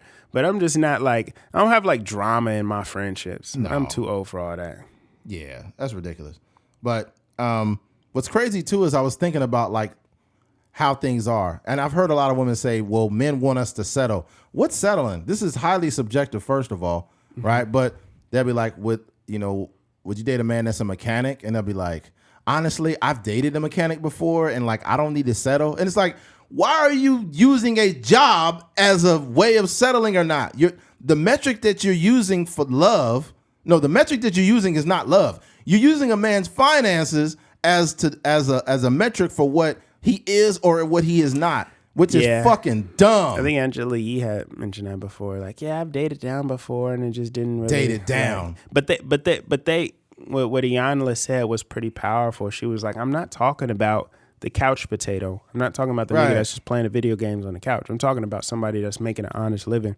And I think like, a lot of these people, they like to equate their experiences, whether it's like, I am a celebrity on the radio and I dated a person that wasn't famous and they were jealous of my career or whatever. Jealousy is independent of like whatever. Right. And I'm speaking from experience. Jealousy is just, it's something internal that people are like, all of that is going on with said person. Right. It's not a job. Right. Jealousy doesn't come in the shape of like, it's a nigga that's in the NFL that may be throwing touchdowns every weekend that's jealous, and it's a nigga that work at McDonald's flipping burgers or cleaning the bathroom that's jealous. It's not. There's no social status to jealousy. So that's why I don't understand. A lot of the times they try to equate like job titles to how a person is. It's that's just like, ridiculous. There's the most amazing guy in the world that's a janitor at an elementary school, and there's the most amazing guy in the world that's like a billionaire. He may be like the biggest philanthropist in the world, but it doesn't. The amount of money in a bank account doesn't make them good or bad. It's not a measurement stick. It doesn't have an adjective associated to it. The problem I have, though, is when some of the women mention dating down. Here's the sad part. It's not even considered that way when men have success. When a man has success, he's not like, she got to make at least like $100,000. Like, we don't fucking think like that. I think we need to really, and I'm not saying that men are like the fucking example of whatever, right? I'm just saying that our nature is not that way. I've noticed there's a lot of women that are doing this, though. And I just want you to be aware of it, right? If you make $150,000 and he makes $70,000, you're not dating down just because of the amount of money. What kind of integrity does this man have? What kind of life is he leading? Yeah. What kind of responsibilities does he have? Yeah, I've seen a girl who was dating a janitor. He was a part-time janitor. He was a little bit younger than her, maybe 6 years younger than her, something like that. Yeah, maybe like 5 or 6 years younger than her. And there was always these conversations centered around like almost like forcing him to want more out of life. Like she felt like she wants to, be married, and I don't know if she wanted a family, but she wanted to be married and buy a house and all these different things. And the dude was like 23, 24. He like, dog, I'm just like, I don't really know what I want to do in my life yet. I'm just still trying to figure it out. But he loved her, and they always did stuff together, and he always provided for her and just was, genuinely nice to her. But she couldn't get past the fact that he was a part-time janitor, and that's kind of what it looked like. And eventually they broke up. And then, she after that, she dated and nothing really stuck. And he eventually became like a full-time janitor, and he like announced it all at the school. I literally seen a video yesterday that made me sick to my stomach. It said, ladies, if your husband's a good man and you want to leave him, don't feel bad for it. I swear to God, dude. We just off the back of... What the fuck is wrong with some of you ladies? We Seriously. Just had the topic last week where the girl left her dude where she was battling cancer. Yeah, she's like, I had to leave him for my mental health. What about his fucking mental health? Yeah, you're his girlfriend and you fucking left him. That's mental illness. That's mental illness. If you leave somebody while they got brain cancer, that's mental illness. I literally seen it on TikTok. I swear to God. She said, if you have a good husband but you want to leave him, ladies, don't feel bad. If you have lost the flame and you don't feel it anymore, and he could be the greatest man, but you're better off doing him a favor and leaving him so he could hopefully find someone better in his life and you could go off and live your life. I'm thinking like, yo, people don't even want to get like, this is not a marriage. That's why I was talking to my girl earlier. We was having like a semi-argument. I was like, bruh, this is not about feelings. Like when you trying to build like a relationship, when you're trying to build a marriage, when you're trying to build like some type of lifelong bond, like there's room for feelings. We want to validate and acknowledge and all these other stuff. But like if every person that was married and people that have had like really successful long-term relationships, if moment by moment they their relationship status was how they felt, wouldn't nobody be together? Fuck no. I'm sure, Barack Obama, I think. Michelle said she was tired of him she said for 10 years, she felt like she was carrying a relationship. That's what I'm saying. I'm like, dog, like these people nowadays, they think like their feelings like matter. They don't. It's like instant gratification. Yeah. Social media, the like button, a bunch of likes, a bunch of comments. It has the instant gratification and the dopamine rush that we get from social media. We have incorporated that into our relationships, and our brains are thinking that way. It's like fast food. If you're not getting a fucking McDouble every other 5 minutes, something's wrong with the relationship. And that's not how it goes. Yeah. That's why a lot of older people, you see them together and people will be like, oh my God, I wonder how people stay together. What's your secret? Well, you know what they did do? They didn't have fucking the internet telling them how to feel every 5 fucking minutes. And they chose to stay together. Right. It wasn't like, oh my God, I feel like, I feel like you are like, don't love me, or I feel like we're falling apart. It's like, no, they just worked it out. Like, and now they 60 years old. And sometimes it, like you said, it like with Michelle and Barack, it took them getting through that 10-year rough patch to really, I'm sure they love each other madly right now. You know what I mean? And then it took them, they stuck it out. They honored their vows. You know what I mean? Yeah.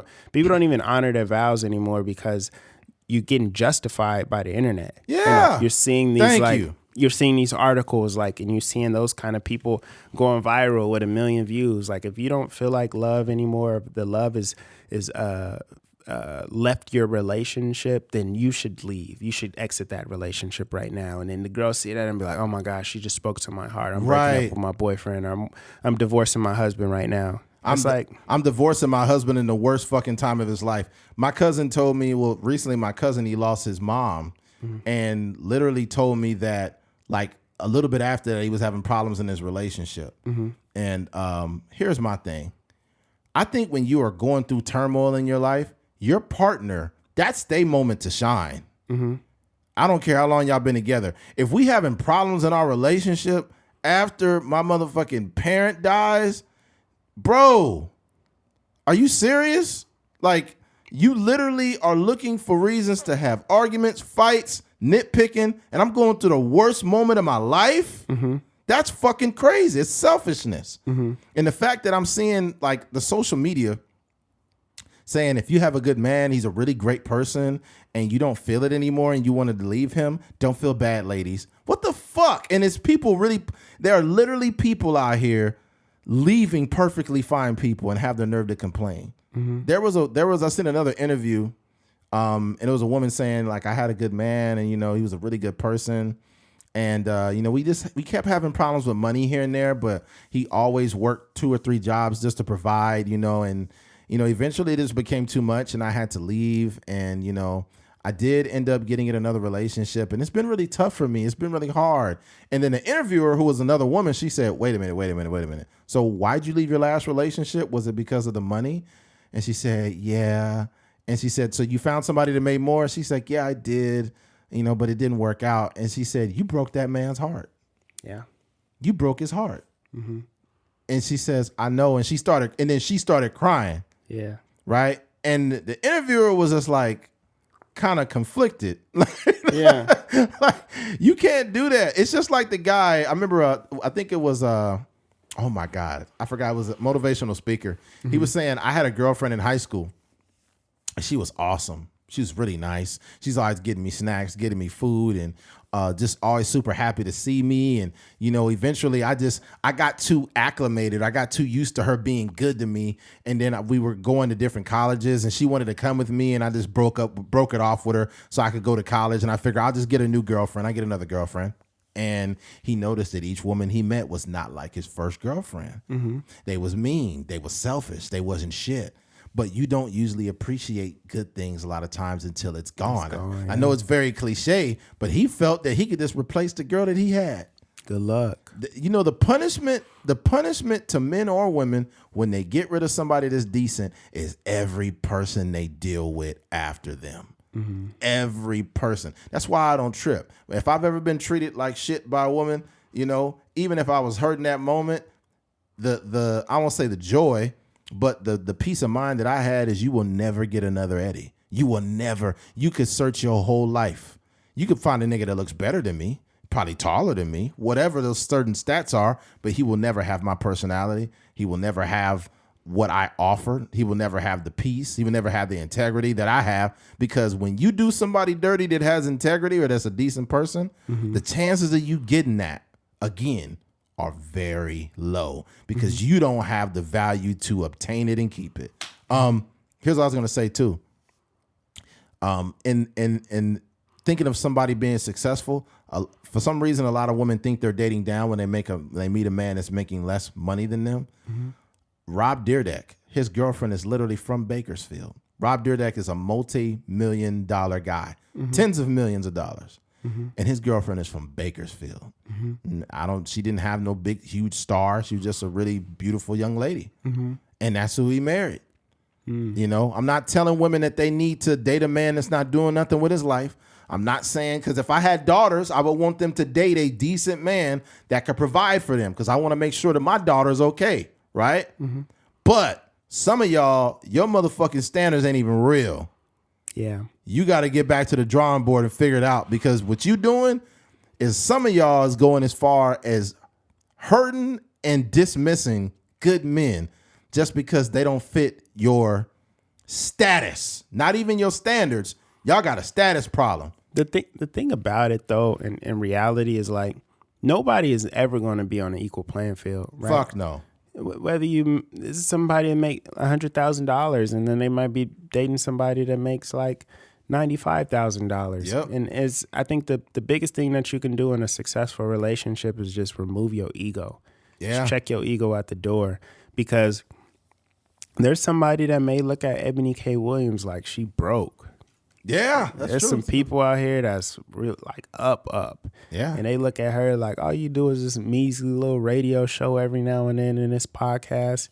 And I am owner of X, Y, and Z. Like I own a portion of the Lakers or something like that. And they look at her like, you a broke female. Like you couldn't hold a candle to me. Yeah. So that's why I'm just like, I think the biggest thing is just like,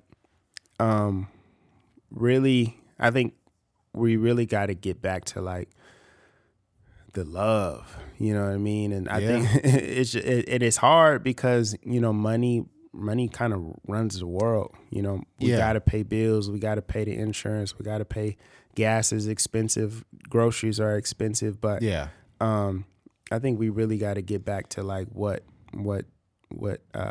loving people outside of the circumstances. We have a foundational problem. The foundation in which we create these standards are fucked. They're not even real. Okay. And it's also what's bad. I can speak from firsthand experience.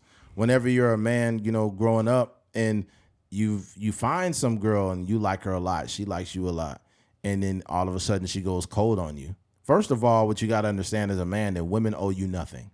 Okay. You got to learn that early. Women owe you nothing. They can like you 1 minute and just not talk to you the next, and you just have to be okay with it. Okay. But when it happens, I think it's important to pay attention to the aftermath.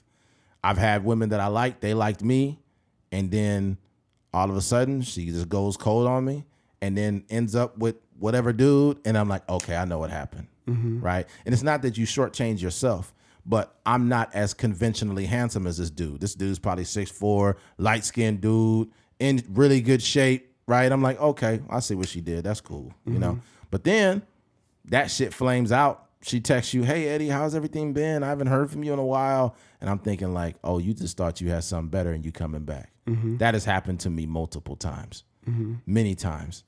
But the problem with it is you can't be giving people second chances too. Yeah. If you didn't see value in me the first time, you'll never see it. Right. And I think that a lot of people, not just women, but as a man, I'm giving an example. a lot of times people, I noticed a lot of women care more about how things look than how things are. And when things are socially acceptable to their social circle, then it's cool. They're going to run all these, because that I don't want you to forget your point, but I think a lot of women do, like, it is, and I've heard this from multiple women, you know, one of my best friends in terms of his relationship, where she, you know, his wife talked about, like, the way it looked. Like, Right. I'm used to dating a guy that is taller. I'm used to dating a guy that is, you know, more well off or has a better job and all these different things. And that is not really, a lot of that is not even in the house. Because when you walking around in the four corners of your crib, it's just you and your partner. You know, we're not walking around with our bank account tattooed on our forehead. Right. Like, it's just you and your partner watching Netflix, having a good time, eating good food, whatever the case may be. But when you step outside the door, I think a lot of women are so concerned about, like, oh, dang, what does the neighbor look like? What does it look like? What does the neighbor think of my car? What does the neighbor think of our family car? You know, what does my best friend think of our relationship? What is my mom? What is my blah, blah, blah? And it's just like everybody is just so consumed with this outside noise. And the crazy thing about it is a lot of that stuff, sometimes it's articulated. Sometimes it's friends like, "Ooh, girl, I don't know about that. I think you know, like, your last guy was a lawyer. I don't know if this guy is good enough for you." It is some of that, but some of that stuff is just like, you know, the idea of, like, what you call it, like being embarrassed, right? Yeah. A lot of embarrassment is literally nothing but all this internal dialogue. That's right? all it is. Yeah. Because people aren't even looking at what you're looking at. Because, like, you can't get embarrassed in a vacuum, right? If you like, say, there was one time I was in high school and I, like, fell down the stairs, and then, like, no one's seen it, but they seen, like, the aftermath of it, you know? So there was no embarrassment. Like, you know what I mean? If I'm in this office and, you know, maybe I'm here at work late editing or something like that, and I slip and fall in the hallway, it's just like, dang, that was crazy. You know, you're going about your life.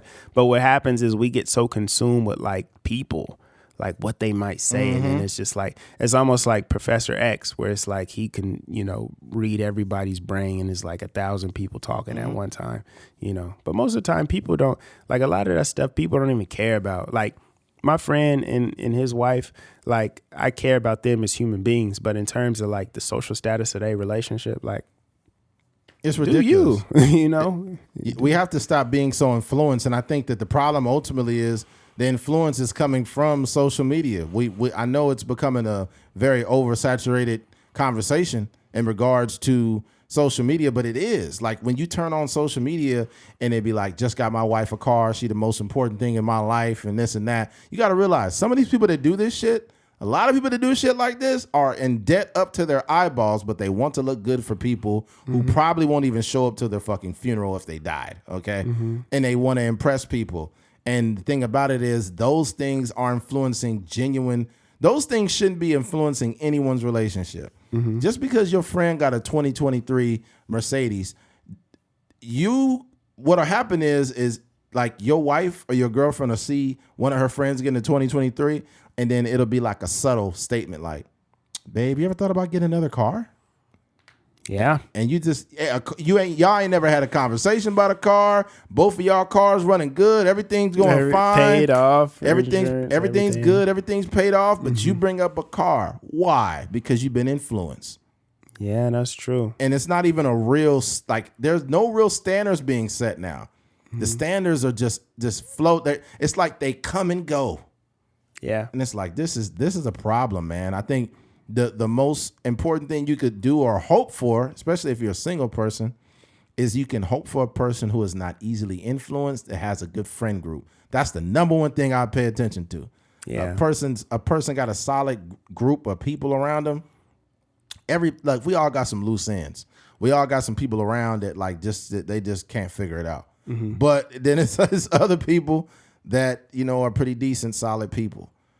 Just pay attention to that, because, my God, I just can only imagine what kind of friend group Eboni K. Williams has. Yeah. Probably a lot of successful other women which is fine. She need more Ayanlas in her friend group. You need somebody to set you straight. Mm-hmm. You need somebody that's going to tell you when something's off. If something's really off with me, Keith will say something. Mm-hmm. And it won't even be something that's offensive. It'll be something to make you really think about what you're doing or what you're saying or what you could do better at. My best friend of 23 years, Keith's older brother, we have conversations. You know what I'm saying? And y'all in a Jordan year, y'all relationship. Huh? So Oh yeah, y'all 23. Yeah. I could tell him like, yeah, man, you definitely got to get that weight down, man. We getting older. You got to get that weight down. He like, I'm already on it, Ed. I'm losing weight. You need somebody to tell you, if you hanging out with a motherfucker and you let them get to 500 pounds, you are not a real friend. You should have been telling them when they was getting, damn near 400. You should have stopped them like, hey, bro, I care about you. No, I was telling somebody the other day about the you had asked me to take pictures, or I volunteered actually, take pictures of your hats, and then I just never did it. Like I got busy, and then I never really told you like, yo, I got busy, and then I just like, you just hit me one day like, yo, I'm gonna get these pictures taken on my own, but you know, I'm not trying to make you feel bad or anything like that, but you can't do that moving forward. You got to have more integrity in terms of like the things you said. And at the time I was like, nigga, I don't want to hear that. But when you really sit back and think about it, I was like, yo, that was my life. And that happened like so many times where like, and it still does. And I'm getting better at it. But like countless times where like I've either turned in an edit late or, told somebody I was going to edit something and I just never got to it or whatever the case may be. And I was like, that was what my life looked like for a very long time. And who knows like how many opportunities I missed out on because I simply didn't turn in the thing on time or I didn't finish it. That's a good point. So, you need that type of people around you because like a lot of people surround themselves by people that just agree with them all day, and then they just live like very average, mediocre lives, and not even average in terms of like success, but average in terms of just like a being. Like you're just an average person because you just is just like like you said, that echo chamber of people agreeing with everything you do and validating everything that you do. Yeah, 100%. Like there's been little small instances of what you said or what I've told you. There was something you were working on and the person was like, when am I getting this? Or they were getting a little flustered. I said, for future reference, make sure you give them an ETA, so they understand, this and that. But it's little stuff like that. But I think it was before you go out, I don't want you to forget your point because I was like, I really had a huge breakthrough because I was talking to this guy the other day and I was like, yo, it's like, I was talking to this girl actually, and I was telling her like I assumed that everybody understood like how busy I was without actually explaining that, So in that situation, I think it was a girl that got like she got really flustered and she was like, she's a woman, so you know how that goes. but like I owed her like pictures and stuff, and it just didn't. It didn't come on the time frame that she wanted, and it was a lot of work, and also like I was just like not really prioritizing her product, and she paid me and all these different things, and I was just like in my mind I'm like, she knows that I'm busy, but it was never verbalized. There was no, hey, I'll get it to you this time. Or even when it came around that time, like I didn't really say like, hey, I need a couple more days or whatever. It was just like, why don't she get that I'm working hard or that I'm busy or that I got a life outside of this. But yeah, so now I operate, or at least I try to operate in a way where I'm, more transparent with what's going on. Even if it's like, yo, I'll be out of town this week. Give me give me another week, or whatever the case may be. So yeah, it's like entering a room and always introducing yourself, regardless of how famous you are, because you never want to assume everybody knows who you are, right? And that's important. And I think that it's just like, what's another comparison? It's like being a basketball player or a football player. You have to be coachable. You could be an amazing player, but you're missing out on so many like bright spots that you could be capitalizing on. But if you're not coachable, you will think you're always getting it right. Right? When you're coachable, you'll hear that and say, hey, I got to do the internal work to make sure that I'm not continuing to do this. Right? And that's huge, because there are so many people that think they're right all the fucking time, whether it's men or women, and they sabotage themselves. They sabotage their own relationships. You heard Eboni K. Williams, the whole interview, she was just talking. The next person tried to talk, she's cutting them off. And it's like when you're dominating a conversation in a moment where somebody's trying to do it, and she accused Envy of cutting her off, but she spoke for 22 minutes straight. Oh yeah. I was like, oh my God. And then we do like, there's some situations. One thing she said in there that was kind of like just off was she was essentially saying like she's not responsible for like how people felt about the thing that That's ridiculous. that she said. It's just like we're podcasters, we're radio DJ disc jockeys and all this other these other things where we speak for a living, and at what juncture are we responsible for the things that we say? Right. You know what I mean? I think there's some instances where it's like it's complete, and total nonsense. There's a lot of like liberal stuff going on with certain words that they're like, oh my gosh, this is a slur and this is a slur to this community. Right. A lot of that stuff is nonsense. But at a certain point, you got to have the conversation that, there are people that genuinely feel like bus drivers and, people that are, average people in society, whether you use the Webster dictionary version of it or not, like they feel slighted by a person that, is, that they may actually support, or they may not necessarily support, but they support different platforms that they're on frequently. Yeah. So I just think like, when she said that, it's just like, I think for her, one thing that I would suggest for her is just to listen, just to really listen to people's perspective, and not listen to try to argue with them, but just listen to really understand how they feel. It's a bus driver out there that has an amazing retirement package or something like that, and they just driving a bus, and they love, and it brings them joy to be able to transport, people in society from point A to point B, and they got in really early, and they're gonna retire, and they're gonna have a really amazing life for the rest of their life. And they just felt like, why did I just catch a stray bullet? And all I did was turn the radio on, and all I hear is Eboni K. Williams just talking down on me. Yeah, and another thing, sorry to cut you off. And another thing is that not everybody has the desire to be a boss, right? And not everybody needs to be a boss. No, we always have this conversation around ownership.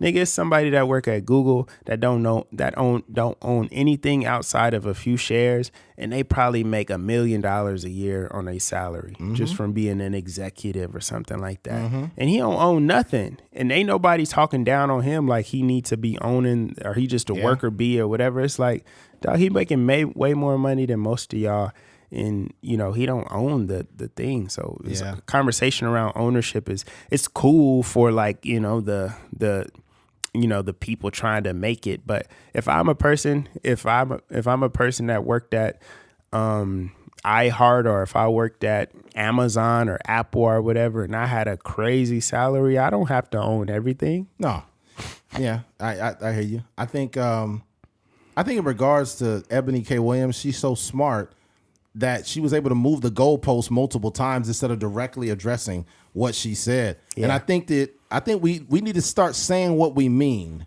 Yeah, I'll end with that point. Please say what you mean when you say if he owns the bus. The next question for me would be like, hey, so how much money does he need to earn? What kind of salary does this man need to have? Let's just get right into it. Let's cut the bullshit out, because you're not using love as a metric.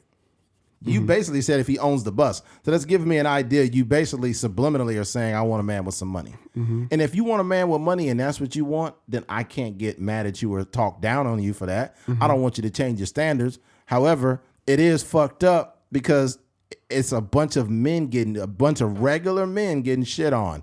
Dudes that are welders, oil field workers, truck drivers, bus drivers. That, like, literally the average worker is getting shitted on now. What do some of y'all want? You want a nigga to sell drugs? Like, what do you want? Even worse than that, it's some niggas with some LLCs that ain't making no money. Yeah. Making $10,000 a year with an LLC. It sound good. Said making what? Said making $10,000 a year with an LLC. That's true. That's true. He owned the business. Yeah, he on a bit. That's true. And he might be happy. He might have a life that he could sustain. He might live in a trailer or something. He got like a nice trailer. Yeah. You know, he keep his overhead low because he putting all his money into his business. And his overhead is really low because that nigga's in a trailer. Well, but hold on.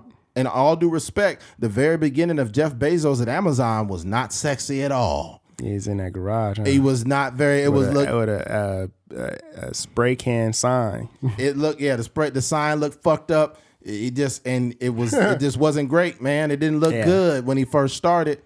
A lot of times, sometimes, and I'll say this too. I think sometimes when a man is in his journey and he is in the infancy of that journey, and a woman can not only see his potential, but they can see the work that this man has already done and the work that he's going to continue to do, not only in that business, but on himself as a man. When a woman can get a man and see him in that moment and be with him, that dude going to take care of you for the rest of your life. If that's what you want, that's what you're going to get out of him. Mm-hmm. You know, because it's a lot of dudes. As much as we say that there are so many that men are this and men are that, there's a lot of good men being overlooked because I know some of them. Mm-hmm. And I also have friends that are married to good women, so I know that there's good women out here. It just takes longer to find good, decent people, right? And I will end on that note. Mm-hmm. But yeah, I just think, overall, like you said, it with Eboni K. Williams, we talked about it for a minute, but I think the biggest thing is like for her to really just be straight, like just say that this is my standard, and that's pretty much it. It seemed like she was kind of talking around the point a little bit, and not really being straight. And if I think the conversation wouldn't have lingered if she was like, I am a successful black woman, and that's what I want, and I am an educated black woman, and I don't want a man that doesn't make X amount of doesn't make less than X. Yeah, doesn't make at least this much money, and I don't want a man that is not at least at this type of job title or doesn't own anything. And, exactly. And they would be like, what can we argue? That's we what can't you argue want. anything. Yeah. Yeah. You left it open to interpretation. Yeah. Or to misinterpretation. But However, she tried to make it a black thing. Yeah. Like, I'm trying to raise the standard of black people, and there's racial bigotry and economics, and what you talking that about? is white supremacy. I'm like, shut up. Yeah. Yeah, just say what you mean. Okay. All right, we can go ahead and wrap it up here, but we can talk about this for the next 3 minutes and then close it out. Okay. But switching gears, leg lengthening surgery. I just want y'all to know this, fellas, love yourself, man. Like, I really love yourself. And I know it sounds fucked up coming from me because Keith is around 6 foot. I'm 6'2" and some change, right? But the leg lengthening surgery is becoming pretty popular, and it's mainly men doing it. Leg lengthening surgery is gaining popularity among men seeking to be taller, doctors say. 26-year-old man who had the procedure to increase his height from 5'7" to 5'10" explains what it was like. At 5'7", Alex considers himself short. 26-year-old who asked that his real name not be used to maintain his privacy said he was sick of insults and jeering comments about his height. Shorter men routinely get spoken down to just because of a trait they can't control, Alex said. This is true. I've seen it too many fucking times. I just said a minute ago that, there's been situations where women have liked men, but he was 5'8" and they just cut him off. And it happens a lot, man. And it's really fucked up. So last January, he got a leg lengthening operation to increase his height to 5'10". My goal was to never be tall. It was to be in a place where no one comments on my height, Alex said. Brother, it's insecurity due to height, man. I think regardless of what height, you can be insulted. But when a man is shorter, it's so many women. You got to be high. You got to be at least this tall to get on this ride. And, it's a lot of those conversations. Leg lengthening is an intense and expensive process, but one that has become more popular and accepted amongst in the last 5 years, according to Dr. Shabib, a surgeon at the Height Lengthening Institute in Burbank, California, who performed Alex's operations. I even have 60 to 65-year-old guys that have come to undergo the procedure because it just doesn't stop. The short jokes keep going on and they feel inferior, he said. The $75,000 $75,000 4-hour operation, which is generally covered by insurance, involves cutting the insurance man for covered by insurance, involves cutting the thigh bones in each leg and inserting rods inside them. Then over the next 3 to 4 months, the rods lengthen by up to 1 millimeter inches per day. Oh my God! Via the external remote control. Jesus Christ! What if they press the control too much and now you're 7 foot? New bone grows over the rods. Physical therapy is required for 4 months following the surgery. Alex went for 4 to 5 times per week and used a walker. As he regained his mobility, he switched to using a cane. The final step of the process is removing the rods. Oh, Lord. Damn. Oh, God. Oh, my God. Alex returned for that hour-long procedure a year after the first operation, and his insurance footed the $10,000 bill in total. Alex estimated the whole process cost him $100,000. Fellas, love yourself, man. I mean this. I really mean this. And ladies, love yourself, too, because I've cracked some jokes about BBLs on this podcast, but let me be very clear. This shit is worse than a BBL. This is more invasive than a BBL. Yeah. And we've seen women walking around with these stupid looking fucking BBLs, booty cheeks all lopsided, swollen, saggy, look like a soggy melon, right? Look, it just looks like I've only seen a few BBLs in my whole life that look good. Mm-hmm. Probably about maybe out of 100%, about 10% of BBLs look really good to where you don't even know it's BBL. Mm-hmm. Now, here's the thing. These guys that are getting these surgeries for their height, man, what's fucked up is they look wrong because your arms and your body are all in unison with each other. Yeah. It's all proportion. So you got T-Rex arms with a fucking 6-foot body. That don't look right, man. Mm-hmm. I just think that, and also too, man, we live in a constant, there's just so many opinions about what we are, who we are, and what we're doing. And we live in a time where people are supposed to be living their truth and, live your truth and love yourself. Man, people don't love themselves. They don't. We are at an all-time low. It's crazy. We were out at the Grove, and there's a bunch of these different coffee shops and the Nike store, and you're seeing all these positive affirmations, right? And it's just we're at such a mental deficit. Yes, that we require waking up to affirmations. Yeah, it got to be on the shirt. It got to be on. There's a this vegan restaurant. I forget the name of it, but it's all the food is sayings, positive sayings. You get the you are a beautiful burger, or what I mean. It's just get the fuck out of here. It's we're if we need a vegan burger to save us, then we doing bad. We doing bad. Mm-hmm. It's almost like you trying to brainwash us into realizing we're human. Mm-hmm. I never had to wake up to that as a kid. Mm-hmm. The self-value and who you were, you never thought about that. It was something that you never had to think about, but because mental health is so bad, we live in a country where people are getting BBLs, lip injections, height surgeries, all kinds of shit. Yeah. Botox. We normalize all this shit. Fucking school shootings. Motherfuckers going inside of schools shooting every goddamn body. There was a shooting yesterday. Yeah, Texas. Our mental health is at an all-time low. If I live in another country, I don't envy the United States. I look at U.S. and laugh. Look at all the women with fucked up BBLs. Look at the dudes cutting their legs off and making them long, trying to be tall.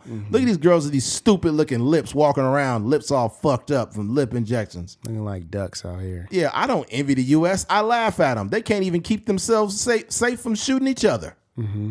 People really think that, people are jealous of our country. Bro, there's some people that want to be here because we have certain freedoms. We have the freedom to look like a fool, right? But at the same time, in other countries, they're getting some stuff right that we're getting absolutely fucking wrong. Mm-hmm. Sad, man.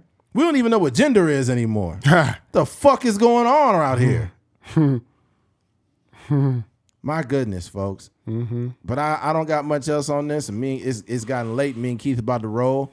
But but no, I think before we go, I just think that, like you said, we got to love ourselves. And, sometimes it's not very comfortable. There's things about myself that I don't necessarily like but I will say, like, it requires, like, understanding that, a lot of our insecurities are just in our own head. It's man. us. The same insecurity you have about your height or whatever, there's somebody out there that's gonna love you just the way you 100%. are.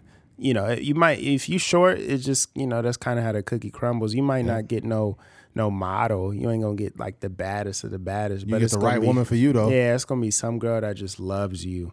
Yeah. It's gonna be some girl that loves your receding hairline, and there's gonna be some girl that loves crooked teeth. Your crooked teeth. There's gonna be some girl that loves your crooked eye. Whatever the case may be, there's some girl out there that's gonna love you, for who you are. And that's just how it is. Obviously, the guy that's 6'3", 6'4", he get the pick of the litter, but it's gonna be somebody that falls into your arms that is just that person for you. Oh, everybody is at a deficit too. Don't think that the dude that's 6'3" and conventionally handsome, he's getting all the pussy he wants, but he can't find a woman to be honest with him. He can't find a woman that he want to marry. It's harder for a lot of these dudes to find actual decent women because a lot of them just want to use him like a plaything. Yeah. Right. And I know they're probably thinking, oh, poor guy, he gets all the pussy, but we don't know what he wants in his life. Yeah. And what I would encourage men to do too, especially if you're short or you have insecurities, please do not project those insecurities on women because you don't know, like you're projecting those insecurities on her because you're short or you don't got the dick that you want, whatever it is. She's probably not even looking at that. You are. Right. Yeah. So you have to be mindful enough to understand that and understand whatever you got, you just got it. It's just there. It's just there, man. It's just whatever you got, you just got. If you gotta own it. You gotta own it, bro. Yeah, you gotta own it. Whatever you got. And own that 3-inch cock. Man, nobody wanna own that.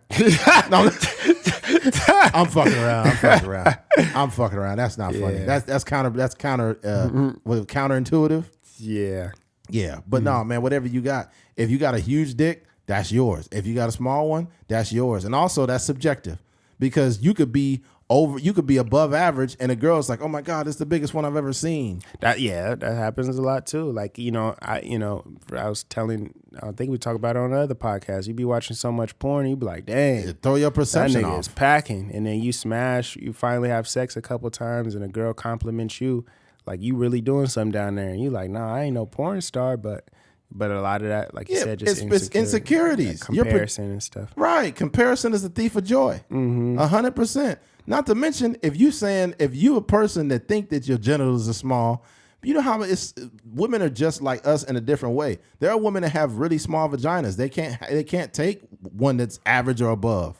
So if y'all match like that and she got a little vagina and you got a little penis, she's not ever gonna be. She'll be like, thank God, because I got busted open last time. Yeah, man. You just slamming my walls in. Yeah. So it's like, bro, it's unfortunate that these insecurities are more or less brought upon.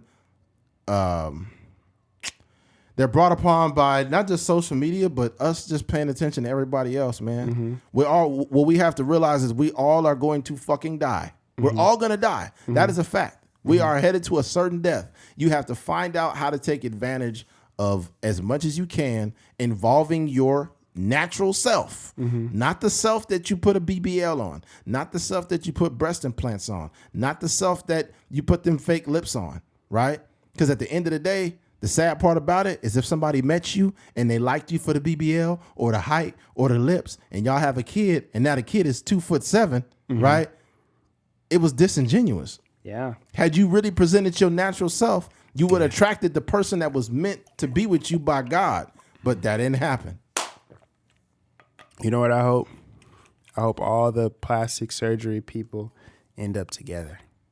And they gonna, because we gonna have, like you were just saying, we're gonna have a perception of what that kid gonna look like. Oh man, he gonna be a star. His dad like 6'3", the mom thick. She looked like she looked like a stallion, and then the kid gonna come out looking like not from any one of those parents. Kid come out looking like a shivering chihuahua.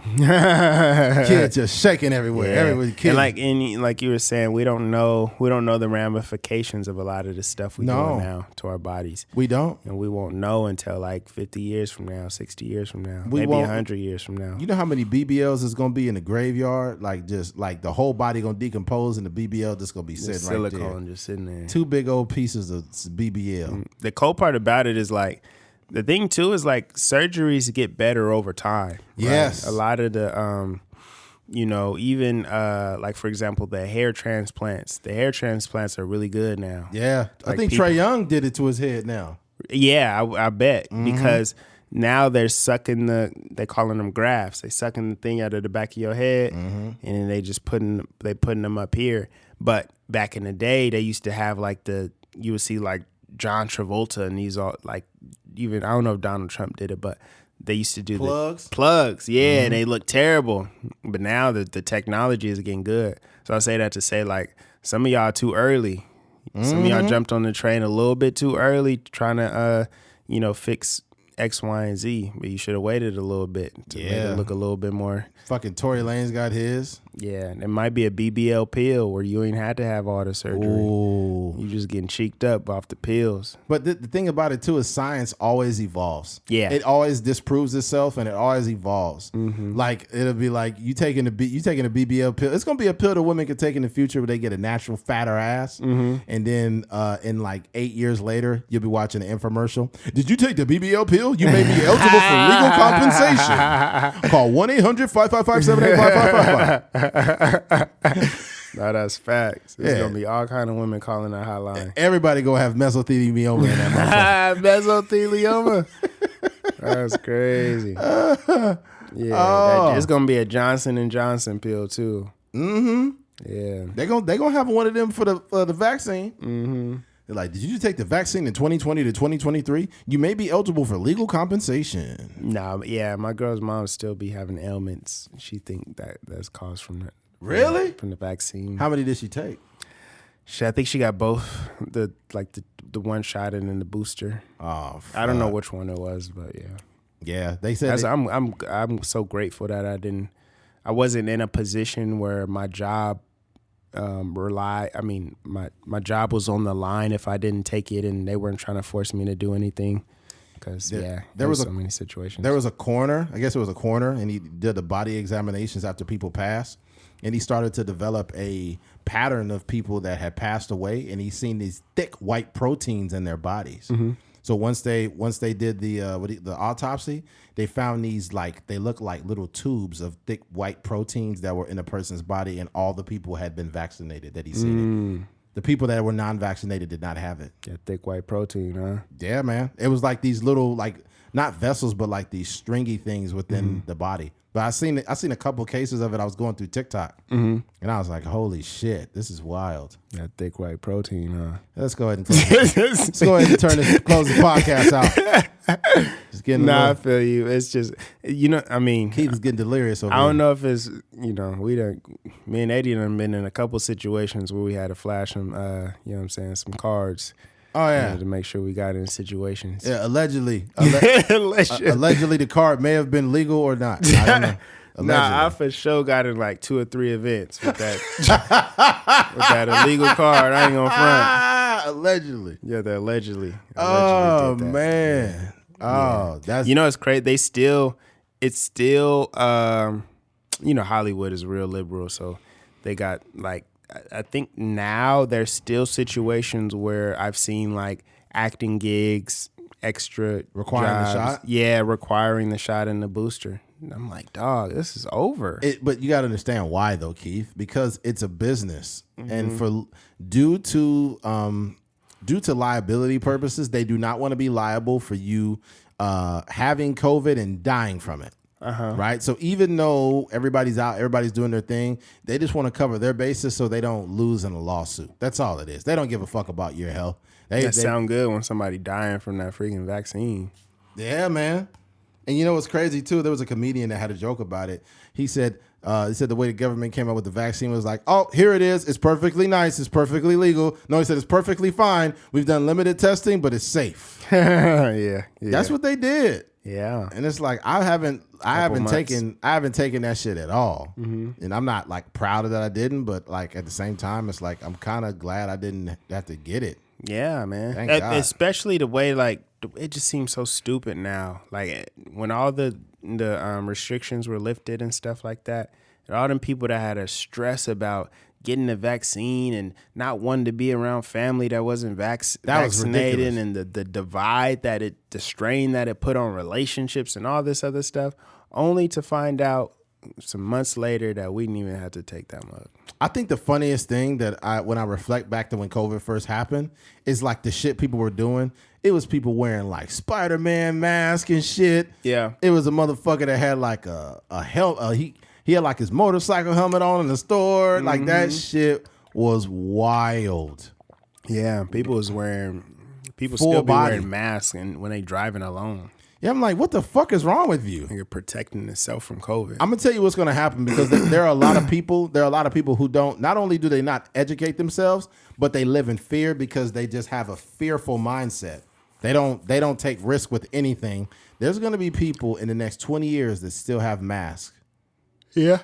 They're gonna say, well, there was a pandemic, and since then I've always worn a mask. It's like, first of all, the mask you're wearing, you're not wearing an N95. That's the only one that protects you. I be seeing kids at the school still wearing masks. That's because their fucking scary ass parents are making it. You need to allow your kids to get these germs because the more of us get COVID, the better. It's literally, we need to get every strain so it makes it less and less. And then what I didn't like is how Joe Biden said, we definitely got to get ready for another pandemic. I'm like, We got to get ready for one? that's what he said. He said, Why would we get ready for a pandemic? I don't know. I know you need to get ready, nigga. You old as fuck. Yeah, you going to be gone. Yeah. Dead and gone. Dead and gone. This nigga killing him through song. God damn.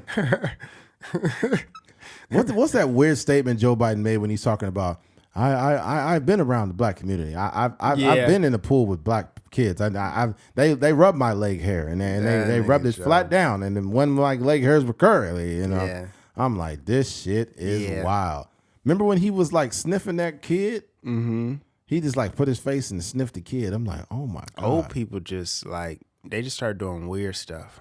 I don't know. That nigga seemed like he got a lot of sniff experience. Yeah. Joe Biden's like, let me sniff you. He don't ask for consent. He's just like, I'm gonna sniff you. Yeah. I've always been a sniffer. I told Baracker. He's like, Baracker. Me and Barack Obama. Yeah, the black guy. I told him black guy. I want to sniff him and his wife and his kids. I sniffed everyone in the house. Nah, him and the Dalai Lama should just go out to Oh eat. my God. Yeah, we didn't cover that, but Some weird stuff. the Dalai Lama told the kid to suck his tongue. That's wild. Bro, these motherfucking grown ass, weird, pedophile ass The motherfuckers. cold part about it, the kid was just like, I think he just wanted to give him a hug or like just some real basic, like, just being around like, what you call that? Like glory, I guess. He was probably just excited to be in the Dalai Lama's presence. It's weird shit going on in the world. You just got to pay attention. Yeah. And we'll close this out, but this will be like a 1 minute conversation. The dude from the Oakland A's, the play-by-play announcer, this nigga, oh my God, yo. What'd he do? Bro, the dude, you sent me the thing. I forgot. Where's it at? I had it. Oh. Yeah, the one that said a nigger league. He didn't say Negro League.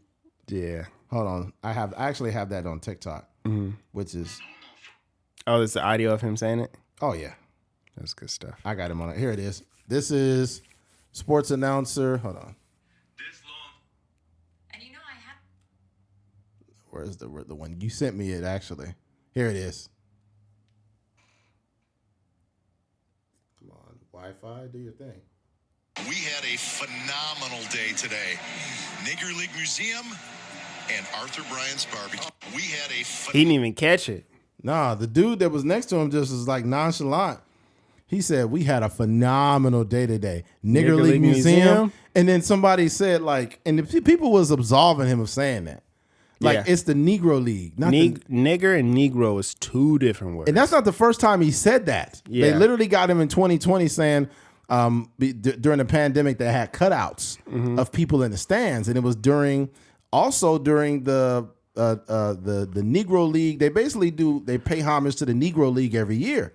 Yeah. And it was during the pandemic they had cutouts of like black people and black kids. He's like, they got the nigger cutouts right here for the people.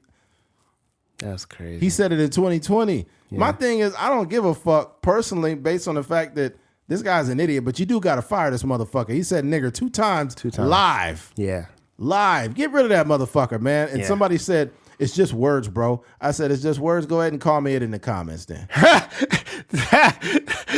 Yeah, just go ahead and call me a nigger in the comments, bro. That was the greatest threat I've heard in the past. Yeah, and he said 3 months. Oh, he said, so you could just go ahead and he said, no way, tough guy, just so you could report it. I was like, I'm not trying to be a tough guy, but if it's just words, go ahead and just use it. Just go ahead. Go ahead and use it. Go on your merry way. What I would tell anybody to say it's just words, you're overreacting, you're always pulling a race card. Okay, cool. Just go out in public, find a black guy, say, hey, nigger, how you doing? Yeah. And see if I can tell you exactly where to go, depending on what city you're in. If you come to Bakersfield, right around 4th Street. Yep. Right over there, right on T Street, somewhere in that area. Go find one of those black guys over there and say, what's up, nigger league? And then proceed to get your ass whooped. Yeah.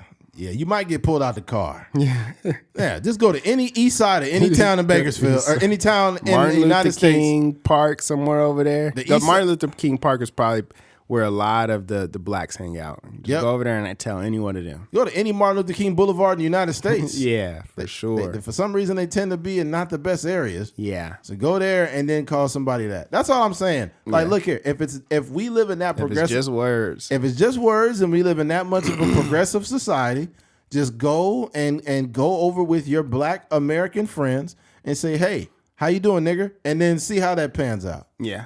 All right. Mm-hmm. Well, it looks like we came to the end of this. Mm-hmm. Before we close it out, hey, make sure you guys head over to A Trucker's Mind podcast on YouTube. Yes, sir. All right. Also, if you would like to have a friendly donation, head over to ATMPOD at Cash App. Also, head on over to Spotify or Apple Podcasts. We'd love to have you there, or any place that plays podcasts. More specifically, Spotify. Spotify is going good, but honestly, Apple is going crazy. Yeah, Apple is going crazier than all the other platforms. Definitely. Mm-hmm. So go there and also visit the podcast on Instagram or TikTok it'll be _Truckers Mind _podcast. Okay. Visit us there. So and also share with your friends. If you find this conversation intriguing, funny, whatever the case may be, share it with one of your friends. And not to mention, use us as a vessel. The more you get this podcast out there, we can start becoming the voices for the people. So basically what happened is, if you got concerns, if you got questions, you can access us. We're not so big yet that we got fucking 175,000 followers and you just get flooded out. You can reach us now. Take advantage of the fact that you can message us right now. And you have concerns, you can message us and we could bring it to the podcast, and we would keep it completely anonymous, by the way. Mm-hmm. Right?